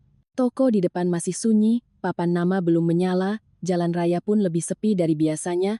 Saya mencuci beras ketan untuk membuat tumpeng mini, lalu merebus ayam yang sudah dibersihkan sejak kemarin. Sambil menunggu air mendidih, saya menyeduh teh melati, membersihkan altar leluhur, dan mengganti bunga di vas. Bapak Wijoyo sudah meninggal 5 tahun, tapi setiap kali ada acara besar, saya selalu terbiasa menyalakan dupa untuknya lebih dulu. Melihat fotonya di bawah cahaya lampu merah, saya berdoa dalam hati, "Pak, Hari ini adalah hari bahagia Ibu. Anissa hanya berharap semuanya berjalan lancar, jangan sampai keluarga kita menjadi bahan tertawaan orang. Meskipun berdoa begitu, hati saya tidak tenang. Tumpukan dokumen di dalam tas kain masih tersimpan di dasar lemari. Saya sudah memfoto semua berkas penting. Sudah mengingatkan diri untuk tetap waras, tapi di lubuk hati terdalam, masih ada sedikit harapan. Saya berharap Ibu Ratna hanya terbawa emosi karena gengsi. Berharap Bima pada akhirnya akan mengerti. Berharap Dewi, meskipun penuh perhitungan, tidak sampai melakukan hal yang keterlaluan. Orang yang hidup lama dalam sebuah keluarga memang seperti itu. Meskipun disakiti, masih mencoba mencari alasan untuk percaya pada orang terdekat sekali lagi. Jam 5.30, Ibu Ratna turun. Beliau memakai setelan piyama sutra coklat untuk persiapan di rumah. Rambutnya masih tergulung roll dari semalam. Melihat sesajen kecil sudah hampir siap, beliau meliriknya lalu berkata, "Ayamnya kekecilan." Saya menjawab pelan, "Iya Bu. Anissa pilih ayam kampung biar dagingnya gurih. Nanti di restoran kan masih ada hidangan utama." Beliau tidak berkata apa-apa lagi, hanya menangkupkan tangan dan berdoa lama sekali. Saya berdiri di belakangnya, kedua tangan di depan perut, mencium aroma dupa yang bercampur dengan wangi ketan panas dan irisan daun jeruk. Momen itu, entah kenapa, membuat hati saya sedikit melunak. Bagaimanapun, beliau adalah ibu mertua saya, ibunya Bima, nenek dari anak-anak saya. Syukuran ulang tahun orang tua seharusnya menjadi sebuah berkah. Saya tidak ingin hari ini dinodai oleh perselisihan. Jam 7.30, saya sudah tiba di restoran Puri Kencana. Mbak Rina, sang manajer, begitu melihat saya langsung menghampiri. "Mbak Anissa datangnya pagi sekali. Kami sedang memasang taplak meja, Mbak tolong periksa denahnya sekali lagi ya." Saya mengangguk, membawa daftar tamu dan berkeliling. 28 meja sudah diatur sesuai posisi. Meja keluarga dekat panggung. Teman-teman pengajian di sebelah kiri agar mudah naik ke panggung. Rekan bisnis dan pemilik toko langganan di sebelah kanan. Saya memeriksa bunga di gerbang, kue tart di meja pajangan, mikrofon, layar proyektor untuk menampilkan foto keluarga, dan amplop untuk tim kasidah. Dari arah dapur, tercium aroma kaldu dan sate yang sedang dipanggang. Saya berpesan lagi pada pramusaji, untuk meja orang tua, hidangannya dikeluarkan pelan-pelan ya. Supnya harus panas. Kalau meja anak-anak minta tambah minuman ringan, tolong dicatat terpisah. Mbak Rina tersenyum. "Mbak tenang saja. Saya lihat Mbak mengurusnya lebih teliti daripada pemilik acara." Saya tersenyum kecut. Pemilik acaranya Ibu Ratna. Saya mungkin hanya penanggung jawab kelancaran acara. Hari itu saya memakai kebaya biru tua, kebaya yang saya jahit tahun lalu, modelnya sopan dan tertutup. Rambut saya disanggul rendah, wajah hanya sempat memakai lipstik tipis, karena dari pagi belum sempat duduk tenang. Tepat jam 8 lebih, Dewi masuk. Ia memakai kebaya merah muda, rambutnya ditata ikal, kuku-kukunya berkilauan baru dari salon. Begitu melihat saya, Dewi memindai saya dari atas sampai bawah lalu tersenyum. "Kak Anissa memang sederhana ya, tapi kakak cocok di bagian logistik, biar gampang lari-lari." Saya tidak ingin berdebat di hari syukuran. Saya hanya bertanya, "Kamu sudah antar ibu ke ruang rias?" "Sudah. Ibu cantik sekali." "Oh ya, kakak ikut aku ke ruang tunggu sebentar. Ada yang mau aku bicarakan." Mendengar kata ruang tunggu, hati saya sudah terasa berat. Tapi saya tetap mengikuti Dewi melewati lorong di belakang aula. Ruangan kecil itu berisi satu meja bundar, beberapa kursi plastik, dan sebuah gantungan untuk kebaya cadangan. Di atas meja, tumpukan kertas yang sudah saya kenal tergeletak di sana, seperti perangkap yang sudah disiapkan. Dewi menarik kursi dan duduk, suaranya tidak lagi semanis di luar. "Tanda tangani, sebentar lagi tamu datang. Ibu mau pidato." "Jangan sampai hari bahagia ibu rusak gara-gara kakak." Saya berdiri diam. Aku sudah bilang, surat yang isinya tidak benar tidak akan aku tanda tangani. Pintu ruangan terbuka. Ibu Ratna masuk dengan kebaya merah bersulam benang emas, lehernya dihiasi kalung emas besar. Rambutnya disanggul tinggi, wajahnya dirias tebal. Dari luar, beliau tampak seperti seorang ibu yang anggun dan berbahagia di hari ulang tahunnya. Tapi tatapan matanya pada saya sedingin es. "Kamu masih keras kepala?" Saya menarik napas dalam-dalam. "Anissa tidak keras kepala, Bu. Anissa hanya minta isinya diperbaiki. Anissa tidak menuntut rumah ibu, tapi Anissa tidak bisa menandatangani bahwa Anissa tidak pernah berkontribusi uang dan tenaga." Ibu Ratna tertawa sinis. "Hari ini syukuran ulang tahunku, bukan pengadilan tempatmu pamer jasa." Saya menoleh ke pintu. Bima sudah berdiri di sana sejak tadi, kemeja batiknya sedikit miring, Ia tidak menatap lurus ke arah saya. Tangannya terus mengusap-usap saku celana, seperti orang yang berdiri di tengah kebakaran tapi hanya khawatir bajunya kusut. Saya memanggil pelan, "Mas Bima." Ia mengangkat kepala, wajahnya lelah. "Anissa, tanda tangani saja." "Cuma satu tanda tangan, jangan bikin semuanya jadi rumit hari ini." "Cuma satu tanda tangan." Orang yang tidak harus menandatangani memang selalu menganggapnya enteng. Mereka tidak mengerti, ada tanda tangan yang bukan hanya tercetak di atas kertas, tapi juga di atas harga diri seumur hidup. Saya melangkah ke meja, mengambil tumpukan kertas itu, lalu meletakkannya kembali dengan rapi di depan Ibu Ratna. "Anissa minta maaf, Bu. Hari ini Anissa akan tetap mengurus pesta sampai selesai. Tapi surat ini tidak akan Anissa tanda tangani." Suasana di ruangan membeku. Dari luar, suara MC yang sedang mencoba mikrofon terdengar. "Tes, tes, 1, 2, 3. Selamat pagi Bapak dan Ibu sekalian." Suara itu terdengar ceria, sangat kontras dengan ruangan kecil yang penuh ketegangan ini. Ibu Ratna menatap saya tajam, kedua tangannya mencengkeram erat dompet pesta berwarna hitam. Dewi berdiri, matanya menajam. Bima menghela napas, seolah-olah orang yang membuat keributan hari ini adalah saya, bukan selembar kertas yang berisi kebohongan itu. Saya tetap berdiri tegak. Karena saya tahu, jika saat ini saya menunduk, bukan hanya surat itu yang akan ditandatangani, tapi seluruh 13 tahun hidup saya juga akan dihapus oleh tangan saya sendiri. Ibu Ratna membuka dompet pestanya. Awalnya saya pikir beliau akan mengambil tisu atau ponsel untuk menelepon orang lain agar membujuk saya. Tapi tidak. Beliau mengeluarkan 3 lembar uang 100 ribuan dan 1 lembar 50 ribuan. Beliau menghitungnya sekilas, lalu melemparkannya tepat ke arah saya. Uang kertas itu menyentuh pipi saya sebelum jatuh ke lantai keramik yang mengkilap. Suara kertas jatuh ke lantai sangat pelan, tapi di telinga saya saat itu terdengar seperti sebuah tamparan yang menggema di seluruh ruangan. Ibu Ratna menggeram, "Ambil uang itu dan pergi kemanapun kamu mau. Hari ini saya tidak mau melihat mukamu di sini." Saya terdiam membeku. Bukan karena uangnya, apalagi karena takut padanya. Saya hanya tidak menyangka, orang yang pernah menggenggam tangan saya sambil menangis, yang pernah berkata jasamu akan ibu ingat seumur hidup, sekarang bisa menggunakan beberapa lembar uang untuk mengusir saya dari pesta yang saya siapkan dari awal hingga akhir. Dewi diam sejenak, lalu memalingkan wajah, seolah takut jika melihat pemandangan itu terlalu lama akan merusak riasannya. Bima maju setengah langkah, lalu berhenti. Ia menatap lembaran uang di lantai, menatap ibunya, lalu menatap saya. Pada akhirnya, ia tetap memilih diam.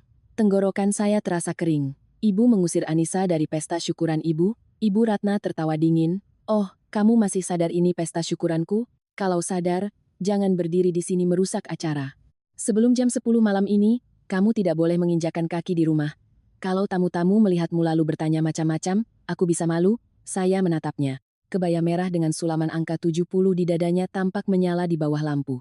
Angka itu seharusnya melambangkan berkah, kebersamaan anak cucu, kebahagiaan di hari tua. Tapi kata-kata yang baru saja beliau ucapkan lebih dingin dari lantai keramik di bawah kaki saya. Tepat saat itu, pintu ruangan sedikit terbuka.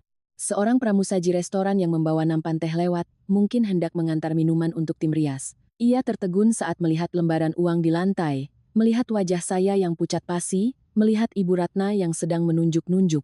Ibu Ratna langsung membentak pelan, "Lihat apa? Keluar." Gadis itu menunduk, tergagap meminta maaf, lalu bergegas pergi. Tapi tatapan matanya yang kaget sudah memberitahu saya, penghinaan ini tidak lagi tersimpan di dalam 4 dinding. Dewi mendekati saya, suaranya pelan seolah menasihati. "Kak Anissa, kakak pergi dulu saja. Ibu lagi emosi. Hari ini tamunya banyak, kakak di sini terus malah bikin semua orang tidak enak." Saya menatap Dewi. Ia tidak kasihan pada saya, ia hanya takut sandiwara ibu dan anak ini akan berantakan sebelum pertunjukan dimulai. Saya menoleh pada Bima. "Ini terakhir kalinya di pagi itu saya masih menunggunya. Mas juga mau aku pergi?"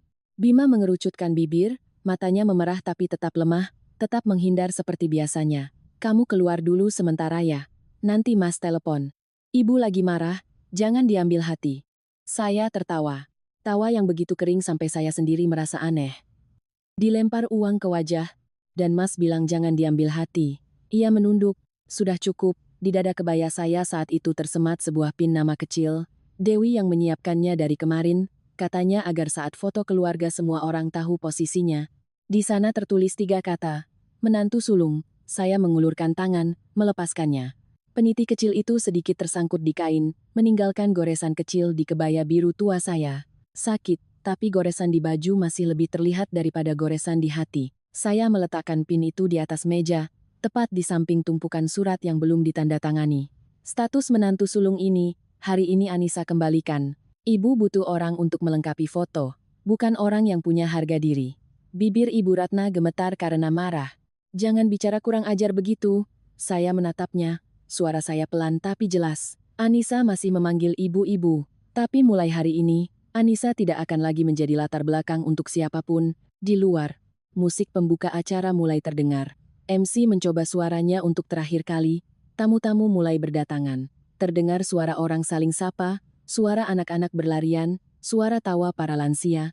Selamat ulang tahun ya, Bu Ratna. Semoga panjang umur, sehat selalu. Semua suara itu terdengar begitu bahagia, begitu ironis. Saya menunduk, bukan untuk memungut uang, tapi untuk merapikan ujung kebaya saya yang sedikit terlipat. Lembaran uang itu masih tergeletak di lantai. Saya membiarkannya. Ada hal-hal yang dilemparkan orang untuk menghina kita. Jika kita memungutnya, mereka akan mengira kita telah menerima harga itu. Saya melangkah melewati lembaran uang itu, menuju pintu belakang. Lorong di belakang restoran sempit dan agak gelap. Aroma masakan dari dapur tercium kuat. Ayam kukus, sate panggang, kaldu panas, nasi tumpeng wangi pandan. Makanan yang saya pilih sendiri untuk hari bahagia ibu mertua saya.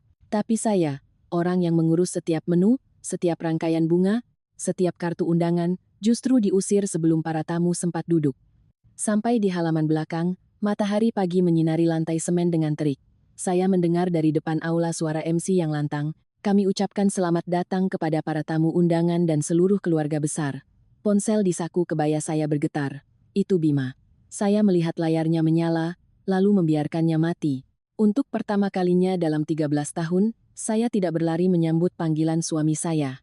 Saya berjalan lurus ke gerbang belakang. Sepatu hak tinggi saya mengetuk lantai, setiap ketukannya seolah memutus satu persatu tali kesabaran yang telah mengikat saya terlalu lama. Saya berjalan menyusuri jalan kecil di belakang restoran Puri Kencana. Jalan itu jarang dilewati. Di satu sisi adalah dinding dapur restoran yang berbau minyak, di sisi lain adalah rerumputan liar yang menuju ke sungai kecil yang membelah kecamatan. Matahari bulan Desember tidak sepanas musim kemarau, tapi sinarnya yang memantul di lantai semen membuat mata saya berkunang-kunang. Dari depan aula, suara MC masih terdengar melalui pengeras suara. Semoga Ibu Ratna Wijoyo diberikan umur yang panjang dan berkah. Saya mendengarnya dan tenggorokan saya terasa tercekat. Orang-orang sedang mendoakan ibu mertua saya agar diberkahi dengan anak cucu yang rukun. Padahal beberapa menit yang lalu, beliau baru saja melempar uang ke wajah menantunya dan mengusirnya dari pesta. Memang benar, ada hal-hal yang dari luar tampak seperti sutra, tapi di dalamnya sudah robek sejak lama. Saya berjalan ke tepi sungai. Di sana ada sebuah bangku batu tua di bawah pohon bungur. Bulan Desember, pohon bungur tidak lagi berbunga, hanya tersisa beberapa daun kering yang menempel di dahan. Saya duduk, melepas sepatu hak tinggi. Tumit saya lecet dan memerah karena sejak pagi berlari ke sana kemari mengurus sesajen, memeriksa meja, dan mengingatkan dapur. Saat masih di dalam tadi, saya tidak merasakannya. Baru ketika duduk sendirian, rasa sakitnya mulai terasa. Tapi sakit di kaki tidak ada apa-apanya dibandingkan dengan sakit di dada saya saat itu. Saya menatap kebaya biru tua saya yang ujungnya sedikit kotor, air mata pun jatuh. Saya tidak menangis karena uang Rp400.000. Uang itu tidak cukup untuk membayar satu meja catering hari ini, apalagi membayar 13 tahun saya berbelanja, memasak, mengurus pembukuan, menanggung utang, merawat anak, dan mendampingi suami. Saya menangis karena di mata ibu mertua, setelah semua yang saya lakukan, harga diri saya hanya senilai beberapa lembar uang yang ia lemparkan ke lantai. Ponsel bergetar terus-menerus, Bima menelepon, lalu Dewi, lalu nomor telepon toko. Saya melihat layarnya menyala dan mati berulang kali. Saya tidak mengangkatnya. Jika mereka menelepon untuk meminta maaf, mereka sudah melakukannya di ruang tunggu tadi. Jika mereka menelepon untuk menyuruh saya kembali demi menjaga muka keluarga, saya tidak punya kekuatan lagi untuk mendengar satu kalimat pun. Saya membuka pesan dari ibu saya. Ibu menulis, "Nduk, ibu sudah hampir sampai. Ibu bawa teh melati dari kampung untuk besan. Kamu di mana? Biar ibu titipkan." Membaca pesan itu, air mata saya semakin deras. Ibu saya, Ibu Siti, datang dari kampung naik travel. Mungkin masih memakai blus batik sederhana. Tangannya memegang kotak teh sebagai buah tangan dari keluarga saya, untuk keluarga suami. Beliau belum tahu putrinya baru saja diusir, belum tahu orang telah melempar uang ke wajah putrinya. Saya ingin menelepon ibu, tapi takut begitu mendengar suaranya saya akan menangis terseduh-seduh. Saya hanya membalas, ibu masuk saja dulu ke restoran, Anissa lagi ada urusan sebentar di luar. Tiba-tiba saya merasa sangat sedih, bahkan saat dihina, saya masih takut ibu saya sedih, takut keluarga besan malu, takut pestanya kacau. Perempuan memang seringkali menderita karena selalu memikirkan orang lain lebih dulu. Saat memikirkan diri sendiri, semuanya sudah terlambat. Di dalam aula saat itu, segalanya berjalan sesuai rencana. Mbak Rina kemudian bercerita, Ibu Ratna duduk di meja utama, tersenyum sangat ceria, menerima setiap ucapan selamat. Setiap kali ada yang bertanya di mana menantu sulungnya, beliau menjawab dengan santai, "Oh, Anissa lagi sibuk kembali ke toko sebentar, memeriksa barang baru, nanti juga ke sini." Dewi berdiri di samping ibunya, membenahi selendang beliau, membantu MC mengundang tamu untuk berfoto. Ia memakai kebaya merah muda, tersenyum anggun, persis seperti seorang putri yang berbakti. Bima duduk di meja utama, tapi wajahnya pucat. Ia sesekali melirik ke pintu, tangannya di bawah meja terus-menerus menekan ponsel. Mungkin ia mulai takut, tapi ketakutannya saat itu belum tentu karena saya terluka. Mungkin ia takut tamu bertanya-tanya, takut ibunya marah, takut pesta syukuran yang megah itu menyimpang dari skenario. Saya duduk di tepi sungai, mendengarkan angin bertiup. Sebuah perahu kecil yang membawa sayuran lewat. Laki-laki di atas perahu itu menatap ke arah saya sekilas, lalu kembali mendayung. Kehidupan di luar sana terus berjalan, hanya saya yang seolah terdampar di tengah sungai yang dangkal. Seorang anak penjual koran lewat, melihat saya menunduk lalu bertanya pelan, "Tante kenapa? Kakinya sakit ya?" Saya menyeka air mata, mencoba tersenyum. "Iya, Dik, sakit sedikit." Anak itu menyodorkan korannya. "Beli satu, Tante. Siapa tahu nanti sore Tante sudah tidak sedih lagi." Saya tertawa di tengah air mata. Ucapan anak kecil yang polos itu terdengar seperti sebuah penghiburan. Saya membeli 2 koran, bukan karena ingin membacanya, tapi karena saat itu saya butuh mendengar suara manusia yang tidak menghakimi saya. Hampir jam 11, ponsel kembali bergetar. Saya kira masih dari keluarga suami, jadi saya berniat mematikannya. Tapi di layar tertera nomor yang tidak dikenal. Saya menatapnya sejenak, lalu mengangkatnya. Di seberang sana, suara seorang pria terdengar tenang dan berwibawa.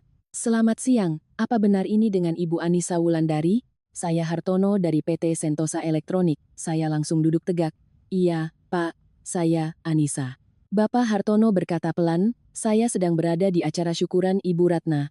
Ada sebuah proposal atas nama Ibu terkait kenaikan plafon kredit sebesar 1,5 miliar rupiah. Saya perlu Ibu kembali untuk melakukan verifikasi langsung." Saya menggenggam ponsel erat-erat, angin sungai yang bertiup membuat punggung saya terasa dingin. Potongan-potongan kecurigaan selama beberapa hari terakhir tiba-tiba menyatu menjadi sebuah gambaran yang jelas dan menakutkan. Telepon yang diangkat Dewi, draft di mesin cetak, usaha menyingkirkan saya dari urusan administrasi, dan surat yang dipaksakan pagi ini. Saya bertanya kembali, "Maksud Bapak Hartono, proposal itu ada tanda tangan saya?" "Betul. Tapi pihak kami merasa tanda tangannya tidak sesuai dengan dokumen-dokumen lama. Jika Ibu tidak melakukan verifikasi, perusahaan terpaksa akan menangguhkan semua transaksi dan menyerahkannya ke bagian hukum untuk diproses." Saya memejamkan mata sejenak. Sekarang, ini bukan lagi soal penghinaan antara mertua dan menantu. Ini sudah menjadi urusan hukum, tanggung jawab utang, dan nama saya yang tertera di atas dokumen yang tidak pernah saya tanda tangani. Saya berdiri, mengenakan kembali sepatu hak tinggi saya. Tumit saya terasa sakit, tapi pikiran saya menjadi jernih. Saya menyeka wajah, merapikan sanggul, menatap permukaan air sungai yang berkilauan.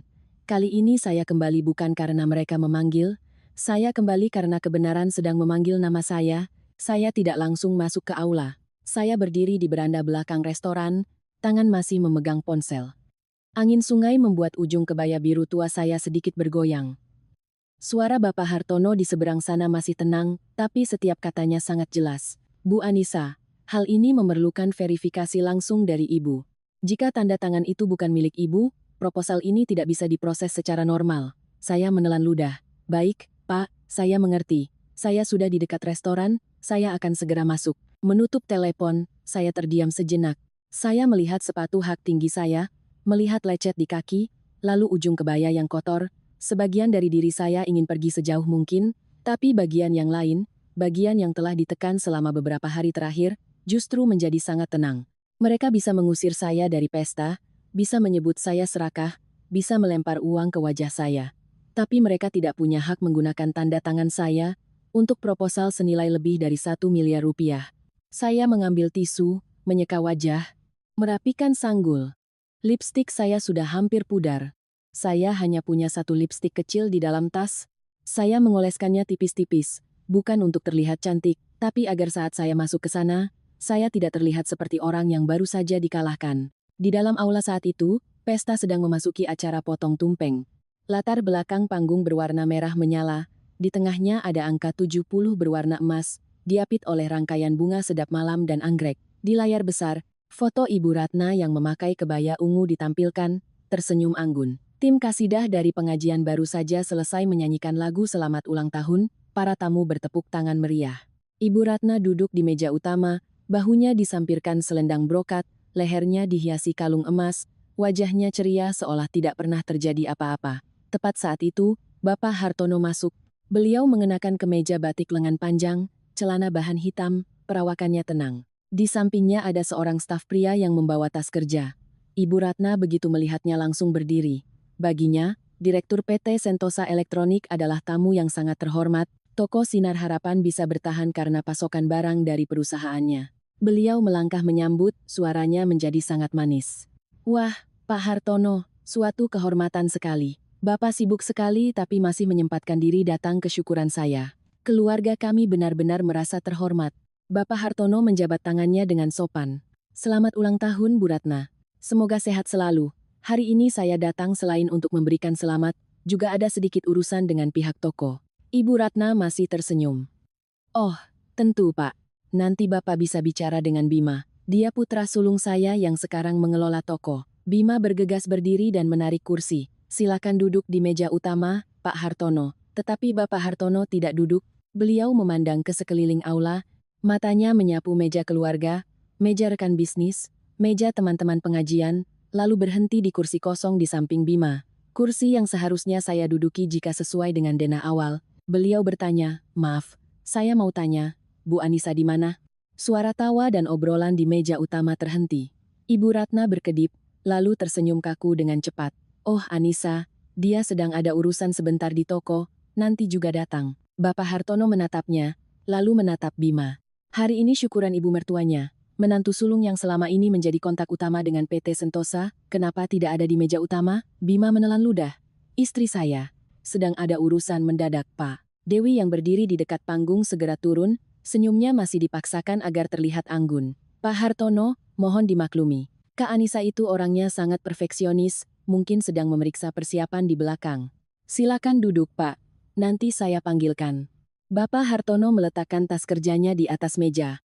Suaranya tenang, tapi cukup jelas untuk didengar orang-orang di sekitarnya. Tujuan utama saya datang ke sini adalah untuk bertemu Bu Anissa. Orang yang dulu pernah menyelamatkan pembukuan agen Sinar Harapan. Saya rasa, di hari sepenting ini, beliau tidak seharusnya absen. Kalimat itu seperti batu yang dilempar ke permukaan danau yang tenang. Beberapa pemilik toko langganan kami saling berpandangan. Seorang paman dari pihak keluarga bertanya pelan, menyelamatkan pembukuan, maksudnya bagaimana? Seorang pemilik rumah makan yang sering mengambil barang juga ikut bicara. Oh, Mbak Anissa itu memang teliti sekali urusan administrasi. Dulu saya selalu berurusan dengan beliau. Senyum Ibu Ratna membeku, tangannya mencengkeram ujung taplak meja. Pak Hartono terlalu berlebihan. Urusan toko adalah jerih payah seluruh keluarga. Bapak Hartono mengangguk, jerih payah keluarga memang berharga. Tapi orang yang bekerja langsung juga pantas untuk disebut namanya. 8 tahun yang lalu, jika bukan karena Bu Anissa membawa dokumen ke kota untuk mencocokkan setiap angka, agen Sinar Harapan sudah dihentikan pasokannya. Suasana di aula berubah. Ucapan-ucapan selamat yang tadinya meriah perlahan memudar, digantikan oleh bisik-bisik. Wajah Dewi terlihat pucat. Ia melirik Bima seolah memberi isyarat. Bima buru-buru mengambil ponselnya untuk menelepon saya. Saya berdiri di lorong, melihat layarnya menyala, tapi tidak mengangkatnya. Bapak Hartono membuka tasnya, mengeluarkan sebuah map. Selain untuk mengucapkan selamat, Saya juga perlu memverifikasi proposal pengajuan kenaikan plafon kredit sebesar 1,5 miliar rupiah. Di dalam proposal ini ada tanda tangan Bu Anissa, tapi pihak kami merasa ada yang aneh. Kali ini, seluruh meja utama hening. Ibu Ratna tidak lagi bisa mempertahankan senyumnya. Dewi mengusap rambutnya, tapi jari-jarinya sedikit gemetar. Bima menoleh tajam ke arah adiknya. Dewi, proposal apa? Dewi tersenyum kecut. Aku juga tidak tahu, Mas. Mungkin pihak perusahaan salah. Saat itulah Mbak Rina, manajer restoran, mendekati Bapak Hartono. Ia berbicara sangat pelan, tapi raut wajah Bapak Hartono langsung menjadi lebih serius. Belakangan saya baru tahu, pramusaji yang melihat saya dilempari uang telah menceritakannya pada Mbak Rina. Mbak Rina yang melihat Bapak Hartono mencari saya, memberitahukan secara pribadi bahwa tadi pagi di ruang tunggu ada kejadian yang tidak mengenakan. Bapak Hartono mengambil ponselnya dan menelepon saya. Kali ini, saya mengangkatnya. Setelah berbicara, beliau kembali ke meja utama. Bu Anissa sedang dalam perjalanan kembali. Kita tunggu beliau untuk verifikasi. Urusan ini tidak bisa diwakilkan. Saya menarik napas dalam-dalam, melangkah dari lorong belakang masuk ke dalam aula. Bisik-bisik perlahan mereda. Puluhan pasang mata menoleh ke arah saya. Saya melihat Ibu Ratna, Bima, Dewi, para kerabat, rekan bisnis orang-orang yang beberapa saat lalu tidak tahu kenapa menantu sulungnya tidak ada. Saya tidak menunduk. Saya berjalan lurus ke meja utama. Di tengah alunan musik syukuran yang masih terdengar, begitu ceria, begitu sumbang. Saya berjalan ke meja utama, sepatu hak tinggi membuat lecet di kaki saya terasa perih. Tapi saya tetap menjaga punggung saya tegak. Seluruh aula menatap saya, ada yang penasaran, ada yang prihatin, ada yang berbisik-bisik. Ujung kebaya biru tua saya sedikit kotor, lipstik saya sudah pudar, tapi saya tidak lagi merasa malu seperti saat diusir tadi. Orang yang seharusnya malu bukanlah saya. Bapak Hartono berdiri lebih dulu, mengulurkan tangannya untuk berjabat. Suaranya tetap sopan. Selamat siang, Bu Anissa. Maaf harus meminta Ibu kembali di tengah acara keluarga. Saya menunduk sedikit. Selamat siang, Pak Hartono. Urusan yang menyangkut nama saya harus hadir. Kalimat itu membuat Ibu Ratna sedikit terkejut. Mungkin beliau tidak terbiasa mendengar saya berbicara dengan nada yang begitu jelas di depan orang banyak. Selama ini, saya hanya terbiasa menjawab iya, Bu, terbiasa mengalah, terbiasa berdiri di belakang orang lain. Tapi hari ini, jika saya masih berdiri di belakang, nama saya akan diseret ke dalam dokumen yang tidak saya ketahui. Bapak Hartono membuka mapnya, mengeluarkan selembar surat persetujuan internal. Beliau meletakkannya di atas meja, menghadap ke arah saya. Bu Anissa, ini adalah proposal pengajuan kenaikan plafon kredit dari agen Sinar Harapan sebesar 1,5 miliar rupiah. Di bagian bawah ada tanda tangan atas nama Ibu. Pihak kami merasa tanda tangan ini tidak sesuai dengan arsip lama, karena itu kami butuh verifikasi langsung dari Ibu. Ibu Ratna buru-buru menyela. Pak Hartono, hari ini kan hari bahagia, urusan surat-surat bisa dibicarakan besok, kan? Nanti saya suruh Bima ke kantor Bapak. Bapak Hartono menatapnya, suaranya tetap tenang tapi tegas. Maaf, Bu, jika hanya surat biasa, bisa ditunda. Tapi proposal ini menunjukkan indikasi tanda tangan yang tidak sesuai, perusahaan tidak bisa menganggapnya enteng. Terlebih lagi, tanda tangan atas nama siapa, orang itu yang harus melakukan konfirmasi. Saya mengambil kertas itu. Hanya dengan melihat sekilas, saya sudah tahu itu bukan tanda tangan saya, mirip sekitar 70%. Tapi goresan awalnya terlalu kaku, goresan akhirnya terlalu panjang. Tanda tangan saya biasanya sedikit miring ke kanan, dengan goresan akhir yang melengkung ke bawah, kebiasaan sejak kuliah akuntansi. Tanda tangan ini seperti goresan orang yang berusaha meniru dengan cepat, tapi tidak memahami tekanan pulpen saya.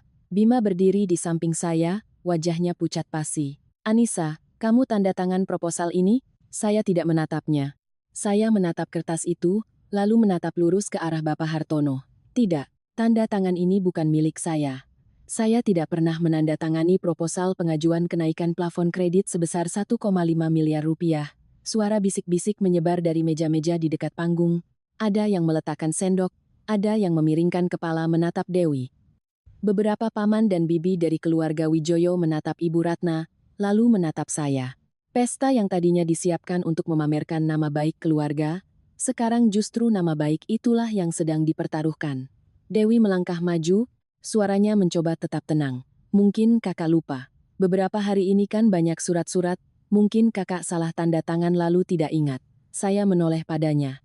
Aku belum pikun sampai menandatangani proposal 1,5 miliar lalu lupa. Dewi tersenyum kaku. Atau mungkin karyawan toko salah mengambil arsip lama. Urusan administrasi kan kadang rumit, kakak jangan bicara tegang begitu di depan tamu. Saya menatap lurus ke mata Dewi, suara saya tidak keras, tapi setiap katanya jelas.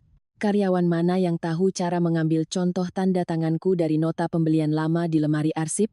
Karyawan mana yang tahu beberapa hari ini kamu ingin mengganti penanggung jawab administrasi dari aku ke Mas Bima? Dan karyawan mana yang mengirim proposal ini tepat saat aku baru saja menolak menandatangani surat dari ibu? Wajah Dewi memucat, ia menatap Ibu Ratna seperti orang tenggelam yang mencari pegangan. Ibu Ratna langsung menepuk meja pelan, suaranya mencoba berwibawa. Anissa, bicara yang sopan. Ini pesta syukuranku, bukan tempatmu menuduh adik iparmu. Saya menoleh pada beliau. Meskipun hati saya sudah dingin, saya tetap menjaga panggilan. Bu, tadi pagi di ruang tunggu, Ibu memaksa Anissa menandatangani surat pernyataan bahwa Anissa tidak punya kontribusi apa-apa untuk toko. Anissa menolak. Sekarang, ada proposal lain dengan tanda tangan Anissa yang dikirim ke PT Sentosa. Ini tidak bisa disebut sekadar salah paham. Wajah Ibu Ratna mengeras. Urusan keluarga ya diselesaikan di dalam rumah. Kenapa kamu bawa-bawa ke sini? Mendengar 4 kata urusan keluarga, hati saya terasa sesak. Saat beliau melempar uang ke wajah saya, itu urusan keluarga. Saat beliau mengusir saya dari pesta, itu urusan keluarga. Saat mereka ingin saya menandatangani surat yang menghapus 13 tahun jerih payah saya, itu tetap urusan keluarga. Tapi sebuah tanda tangan palsu di proposal utang lebih dari 1 miliar, jika terjadi sengketa, apakah masih bisa disebut urusan keluarga? Saya menjawab, Anissa sudah ingin menyelesaikannya di dalam rumah. Tapi ibu sendiri yang mengusir Anissa keluar dari pintu itu. Dan proposal ini bukan lagi urusan di meja makan. Ini menyangkut tanggung jawab utang, nama baik, dan hukum yang berlaku untuk saya. Seluruh aula hening. Hanya alunan musik latar dari panggung yang masih terdengar lirih, sumbang seperti sebuah lelucon. Bapak Hartono mengangguk, ikut bicara. Bu Anissa benar. Bagi perusahaan, proposal dengan indikasi tanda tangan palsu harus ditangani dengan serius. Untuk sementara, PT Sentosa akan menangguhkan seluruh pengajuan kenaikan plafon dari agen Sinar Harapan sampai masalah ini jelas. Bima menoleh tajam ke arah Dewi, suaranya bergetar. Dewi, jujur sama Mas, proposal ini sebenarnya apa? Dewi langsung menangis. Air matanya mengalir di atas lapisan bedak, membuat wajahnya yang tadinya dirias rapi menjadi berantakan. Aku cuma mau bantu keluarga kita tambah stok akhir tahun, Mas. Aku lihat Kak Anissa pegang pembukuan, apa-apa jadi susah. Aku tidak punya niat jahat. Saya menatapnya, marah sekaligus merasa dingin. Tidak niat jahat tapi memakai tanda tanganku. Tidak niat jahat tapi membiarkan namaku tercantum di proposal yang tidak aku ketahui. Dewi menunduk, suaranya mengecil, aku kepepet. Hanya 2 kata itu. Sudah cukup bagi orang-orang di sekitarnya untuk mengerti sebagian ceritanya. Ibu Ratna buru-buru merangkul Dewi, seolah ingin melindunginya dari tatapan para kerabat. Tapi semakin dilindungi, semuanya justru semakin jelas. Seorang sesepuh keluarga yang duduk di dekat situ berdeham, wajahnya menjadi serius. Para pemilik toko langganan saling berpandangan dengan was-was. Bagi pebisnis, administrasi yang tidak transparan adalah hal yang paling dihindari. Saya meletakkan surat persetujuan itu di meja. Pak Hartono, saya minta salinan dari proposal ini. Saya juga minta pihak restoran menyimpan rekaman CCTV dari area ruang tunggu pagi ini. Ibu Ratna terperanjat. Dewi mengangkat wajahnya kaget. Bima menatap saya seolah baru pertama kali melihat istrinya bisa berkata tidak sampai akhir. Saya tidak lagi menghindari tatapan siapapun. Karena sampai di titik ini, jika saya masih diam, orang yang akan terkubur di bawah kertas itu adalah saya. Mendengar saya menyebut CCTV, wajah Ibu Ratna berubah. Tangannya mencengkeram erat ujung taplak meja. Suaranya masih mencoba terdengar superior. Anissa, kamu mau apa? Hari ini syukuran ulang tahunku. Kamu mau semua kerabat menertawakan keluarga ini? Saya menatapnya, hati saya sakit tapi tidak lagi takut. Bu, Anissa tidak membuat siapapun menertawakan keluarga kita. Orang yang berbuat salahlah yang membuat keluarga kita malu. Tepat saat kalimat itu selesai, dari arah pintu aula terdengar sedikit keributan. Saya menoleh dan melihat ibu saya, Ibu Siti, berdiri di sana. Ibu memakai blus batik coklat, rambutnya yang sudah memutih disanggul rendah. Tangannya memegang sebuah kotak berisi teh melati, dibungkus kertas merah. Wajah ibu masih sedikit berkeringat karena perjalanan jauh, tapi matanya tampak kaget saat melihat saya berdiri di tengah-tengah begitu banyak orang. Ibu memanggil nama saya, suaranya tercekat, ibu melangkah pelan masuk. Mbak Rina, manajer restoran, berjalan di sampingnya dengan wajah prihatin. Di tangan Mbak Rina ada beberapa lembar uang yang sudah dirapikan. 3 lembar 100 ribuan dan 1 lembar 50 ribuan. Hanya dengan melihat lembaran uang itu, jantung saya seperti diremas sekali lagi. Mungkin pramusaji yang melihat kejadian di ruang tunggu tadi sudah menceritakannya pada Mbak Rina. Mungkin saat ibu saya datang dan bertanya di mana putrinya, Mbak Rina tidak tega menyembunyikannya. Orang luar saja tahu cara berempati, kenapa orang di dalam rumah justru ingin saya menganggapnya tidak pernah terjadi. Ibu saya melihat lembaran uang itu, lalu menatap saya. Tanpa perlu penjelasan, beliau mengerti apa yang baru saja dialami putrinya.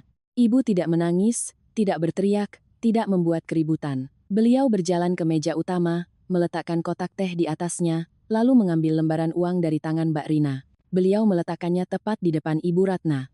Bu Ratna, keluarga kami memang tidak kaya. Tapi harga diri anak saya tidak semurah ini. Seluruh aula hening. Saya melihat beberapa bibi dan paman dari pihak keluarga menundukkan kepala. Ada yang tadinya menatap saya seolah saya adalah menantu pembuat onar, sekarang justru menghindari tatapan ibu saya. Ibu Ratna membuka mulut hendak bicara, tapi tidak ada suara yang keluar. Dewi yang berdiri di sampingnya, dengan air mata yang masih membasahi pipi, juga terdiam. Ibu saya melanjutkan, suaranya pelan tapi mantap.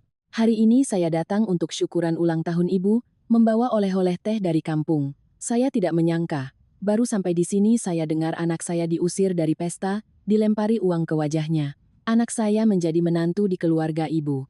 Jika ada yang salah, silakan dinasihati. Tapi menghinanya seperti ini, saya mau tanya, apa ibu masih menganggapnya sebagai manusia? Ibu Ratna gemetar. Bu Siti, ibu salah paham, Anissa ini, ibu saya memotongnya. Tetap tenang. Saya mungkin tidak paham semua urusan keluarga ibu, tapi saya paham anak saya. Dia mungkin pendiam, mungkin banyak mengalah, tapi dia tidak serakah pada milik orang lain. Mata saya terasa panas. Selama beberapa hari terakhir, saya disindir serakah oleh ibu mertua, diejek oleh adik ipar, didiamkan oleh suami. Baru saat ibu saya sendiri mengatakan satu kalimat dia tidak serakah, saya merasa seperti ditarik dari air yang dalam. Bapak Hartono saat itu angkat bicara, seolah ingin mengembalikan percakapan ke jalur yang lebih objektif. Saya izin menambahkan agar semuanya jelas. 8 tahun yang lalu, Toko Sinar Harapan memiliki tunggakan utang di PT Sentosa dan di bank secara bersamaan. Uang sebesar 500 juta rupiah yang digunakan untuk melunasi utang bank berasal dari hasil penjualan tanah pribadi Bu Anissa yang ditransfer ke rekening Pak Bima. Pihak kami mengetahui hal ini dari proses rekonsiliasi, dan kami juga mengakui jerih payah beliau dalam membenahi pembukuan. Bima menundukkan wajahnya dalam-dalam. Saya membuka tas, mengeluarkan tumpukan dokumen yang sudah saya siapkan. Saya tidak ingin mengumbar masalah pribadi di depan kerabat, tapi sudah sampai di titik ini, jika saya tidak bicara, orang akan menuduh saya mengarang cerita. Saya meletakkan satu persatu di atas meja. Salinan bukti transfer, akta jual beli tanah di kampung, surat lunas dari bank, beberapa email rekonsiliasi utang dengan PT Sentosa. Terakhir, saya membuka ponsel dan menunjukkan pesan lama dari Bima. Tanpa kamu, toko kita pasti sudah bangkrut, sayang. Mas berutang seumur hidup sama kamu. Saya membacakan kalimat itu, suara saya tidak keras tapi cukup untuk didengar oleh meja utama. Bima menutup wajahnya dengan tangan, bahunya sedikit bergetar.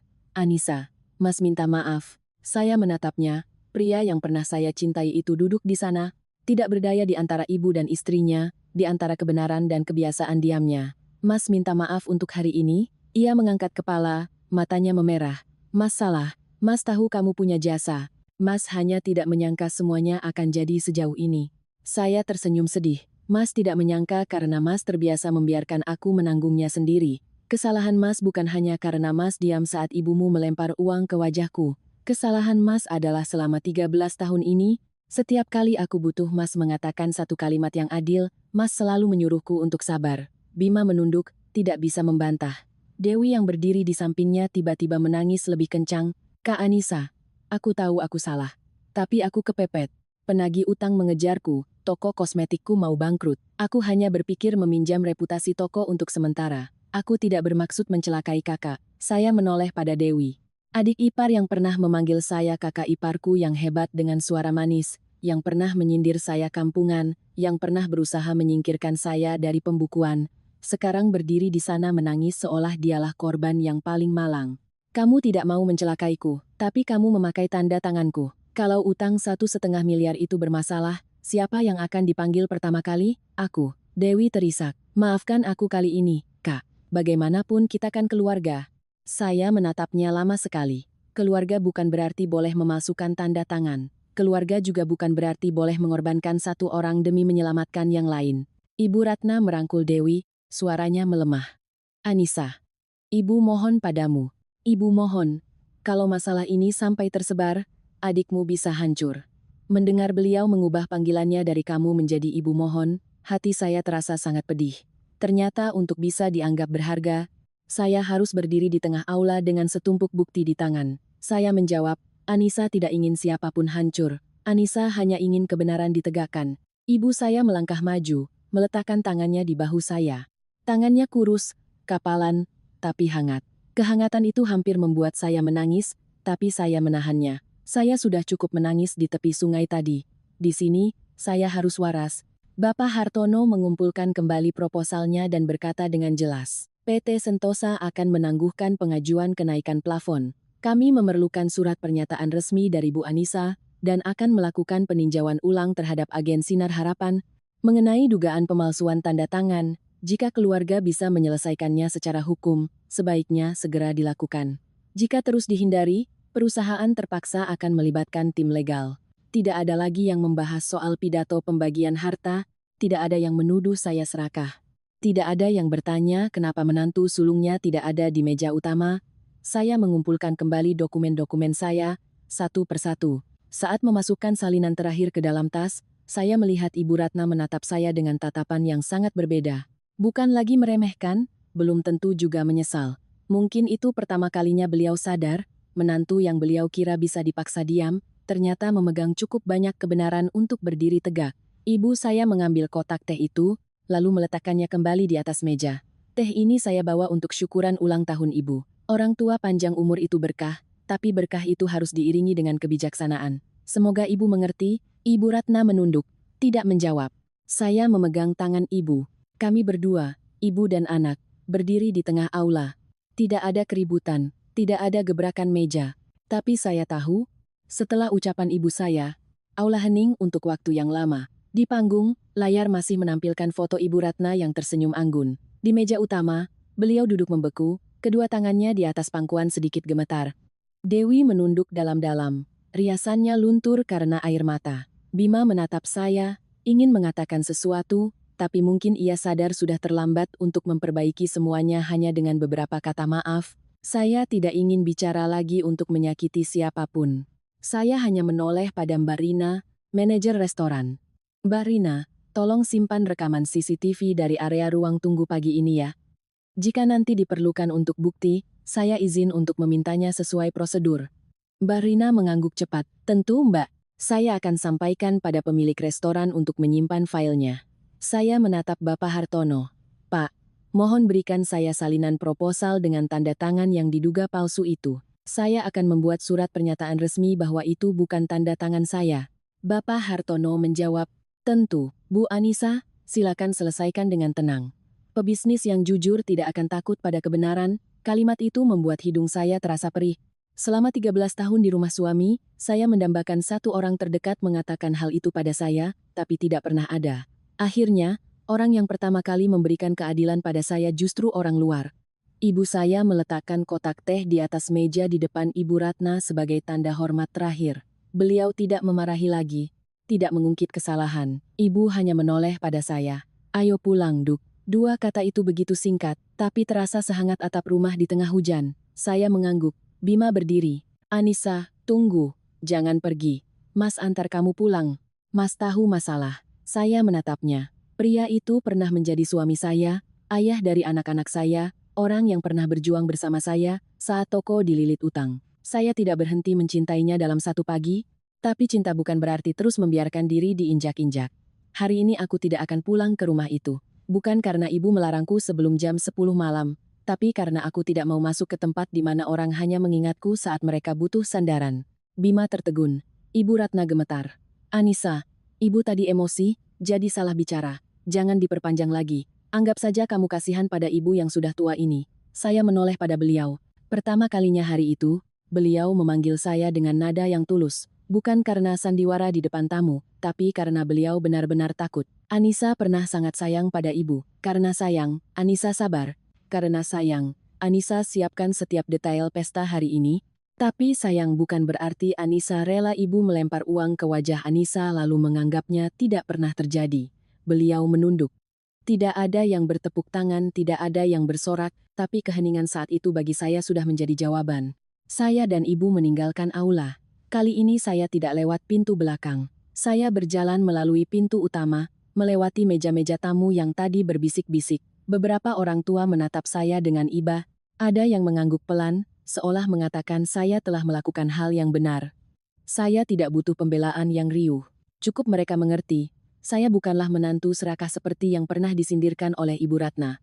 Malam itu, saya pulang ke rumah ibu. Rumah kecil di kampung yang tidak punya papan nama terang, tidak punya pintu kaca besar, tapi punya aroma nasi hangat dan suara helaan napas ibu yang pelan di teras. Saya membentangkan semua dokumen di atas meja kayu tua. Akta jual beli tanah, bukti transfer, email-email utang, dan salinan proposal dengan tanda tangan palsu. Atas rekomendasi Bapak Hartono, saya bertemu dengan seorang pengacara, Pak Teddy. Beliau menasihati saya untuk tidak bertindak karena emosi, melainkan menyelesaikan setiap masalah secara terpisah. Uang 500 juta adalah aset pribadi yang digunakan untuk utang keluarga, harus diakui secara tertulis. Jerih payah mengelola toko bisa dibicarakan dalam perjanjian antara suami istri dan keluarga. Sementara tanda tangan palsu, pihak yang terlibat harus bertanggung jawab, tidak bisa ditutupi dengan alasan keluarga. Seminggu kemudian, PT Sentosa Elektronik menawarkan saya posisi sebagai manajer pengawas agen untuk wilayah kami. Untuk pertama kalinya setelah bertahun-tahun, saya dipanggil dengan jabatan, digaji dengan layak, diberi pekerjaan karena kemampuan, bukan karena status menantu. Hari menerima kartu identitas karyawan, saya berdiri di depan kaca kantor, melihat perempuan di pantulan cermin itu masih saya, tapi tatapan matanya sudah berbeda, lebih sedikit sedih, lebih tegar, dan lebih tahu cara menyayangi diri sendiri. Sementara itu, keluarga suami saya kacau balau. Proposal 1,5 miliar dihentikan. Utang Dewi yang lebih dari 1 miliar akhirnya ketahuan oleh suaminya. Para penagih utang tidak lagi bisa dibujuk dengan kata-kata manis. Toko kosmetiknya harus dijual dengan separuh harga untuk membayar sebagian utang. Ibu Ratna kehilangan muka di depan kerabat dan rekan bisnis. Orang tidak lagi memujinya beruntung, melainkan berbisik bahwa karena gengsi dan pilih kasih, beliau telah mengusir menantu yang baik dari rumah. Bima berkali-kali datang ke rumah ibu saya. Pernah suatu hari ia berdiri di depan gerbang hampir 1 jam, tangannya membawa sekantong jeruk, tapi tidak berani menekan bel. Saat saya akhirnya mau menemuinya, ia berkata, "Aku mau kamu pulang. Aku akan berubah, aku akan bicara sama ibu." Saya menatapnya, tidak lagi semarah di restoran, tapi juga tidak lagi seluluh dulu. Kalau mau aku pulang, ada 3 syarat. Pertama, kita pindah rumah sendiri. Kedua, kontribusi uang 500 juta dan tenagaku di toko harus diakui secara tertulis. Ketiga, ibu harus meminta maaf padaku di depan orang-orang yang pernah mendengar ibu menuduhku serakah. Soal Dewi yang memakai tanda tanganku, dia harus bertanggung jawab sendiri, jangan paksa aku untuk memaafkannya atas nama keluarga. Bima menunduk, menyetujui semuanya. Mungkin saat itulah ia sadar, keheningannya tidak pernah menyelamatkan keluarga. Keheningannya hanya memupuk kesalahan, sampai suatu hari kesalahan itu kembali dan menghancurkan semuanya.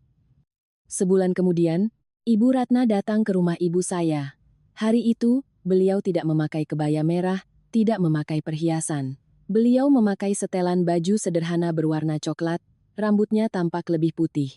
Beliau duduk di depan saya, kedua tangannya di atas lutut, suaranya serak. "Anissa, waktu syukuran itu ibu salah, ibu minta maaf. Gengsi dan rasa sayang yang berlebihan pada Dewi sudah membutakan mata ibu. Ibu menuduhmu serakah, mengusirmu, menghinamu. Ibu salah." Saya menatapnya lama. Perempuan yang dulu membuat saya gemetar ketakutan, hari ini duduk menunduk di rumah kecil ibu saya. "Hidup ini memang benar, apa yang kau tanam, itu yang kau tuai. Tidak perlu kita membalas dengan ribut, terkadang balasan datang dari tatapan mata orang-orang di sekitar." Saya menerima permintaan maafnya, Tapi saya tidak langsung kembali. Anissa bisa memaafkan, Bu. Tapi kepercayaan tidak bisa kembali dalam 1 hari. Ibu butuh waktu, Anissa juga butuh waktu. Ibu Ratna mengangguk. Air mata jatuh di punggung tangannya yang keriput. Untuk pertama kalinya saya melihat beliau tidak lagi berusaha menjaga gengsi. Pada akhirnya, saya belajar, perempuan dalam keluarga itu, sabar adalah sebuah kebajikan. Tapi sabar bukan berarti membiarkan orang lain menghapus jasa dan harga dirimu. Bakti pada orang tua tidak bisa dijadikan alasan untuk membiarkan seseorang menanggung fitnah. Status menantu apalagi, tidak bisa mengubah orang yang berjasa menjadi benalu. Hidup dengan baik itu perlu, tapi kebaikan juga harus tahu cara melindungi dirinya sendiri. Jika Bapak, Ibu, dan saudara-saudari merasa cerita ini menyentuh hati, silakan tinggalkan suka dan komentar di bawah, agar kanal ini semakin bersemangat menyajikan kisah-kisah yang lebih mendalam. Terima kasih telah mendengarkan sampai akhir. Semoga kita semua selalu diberi kesehatan, kedamaian dalam keluarga, dan sampai jumpa di cerita berikutnya di kanal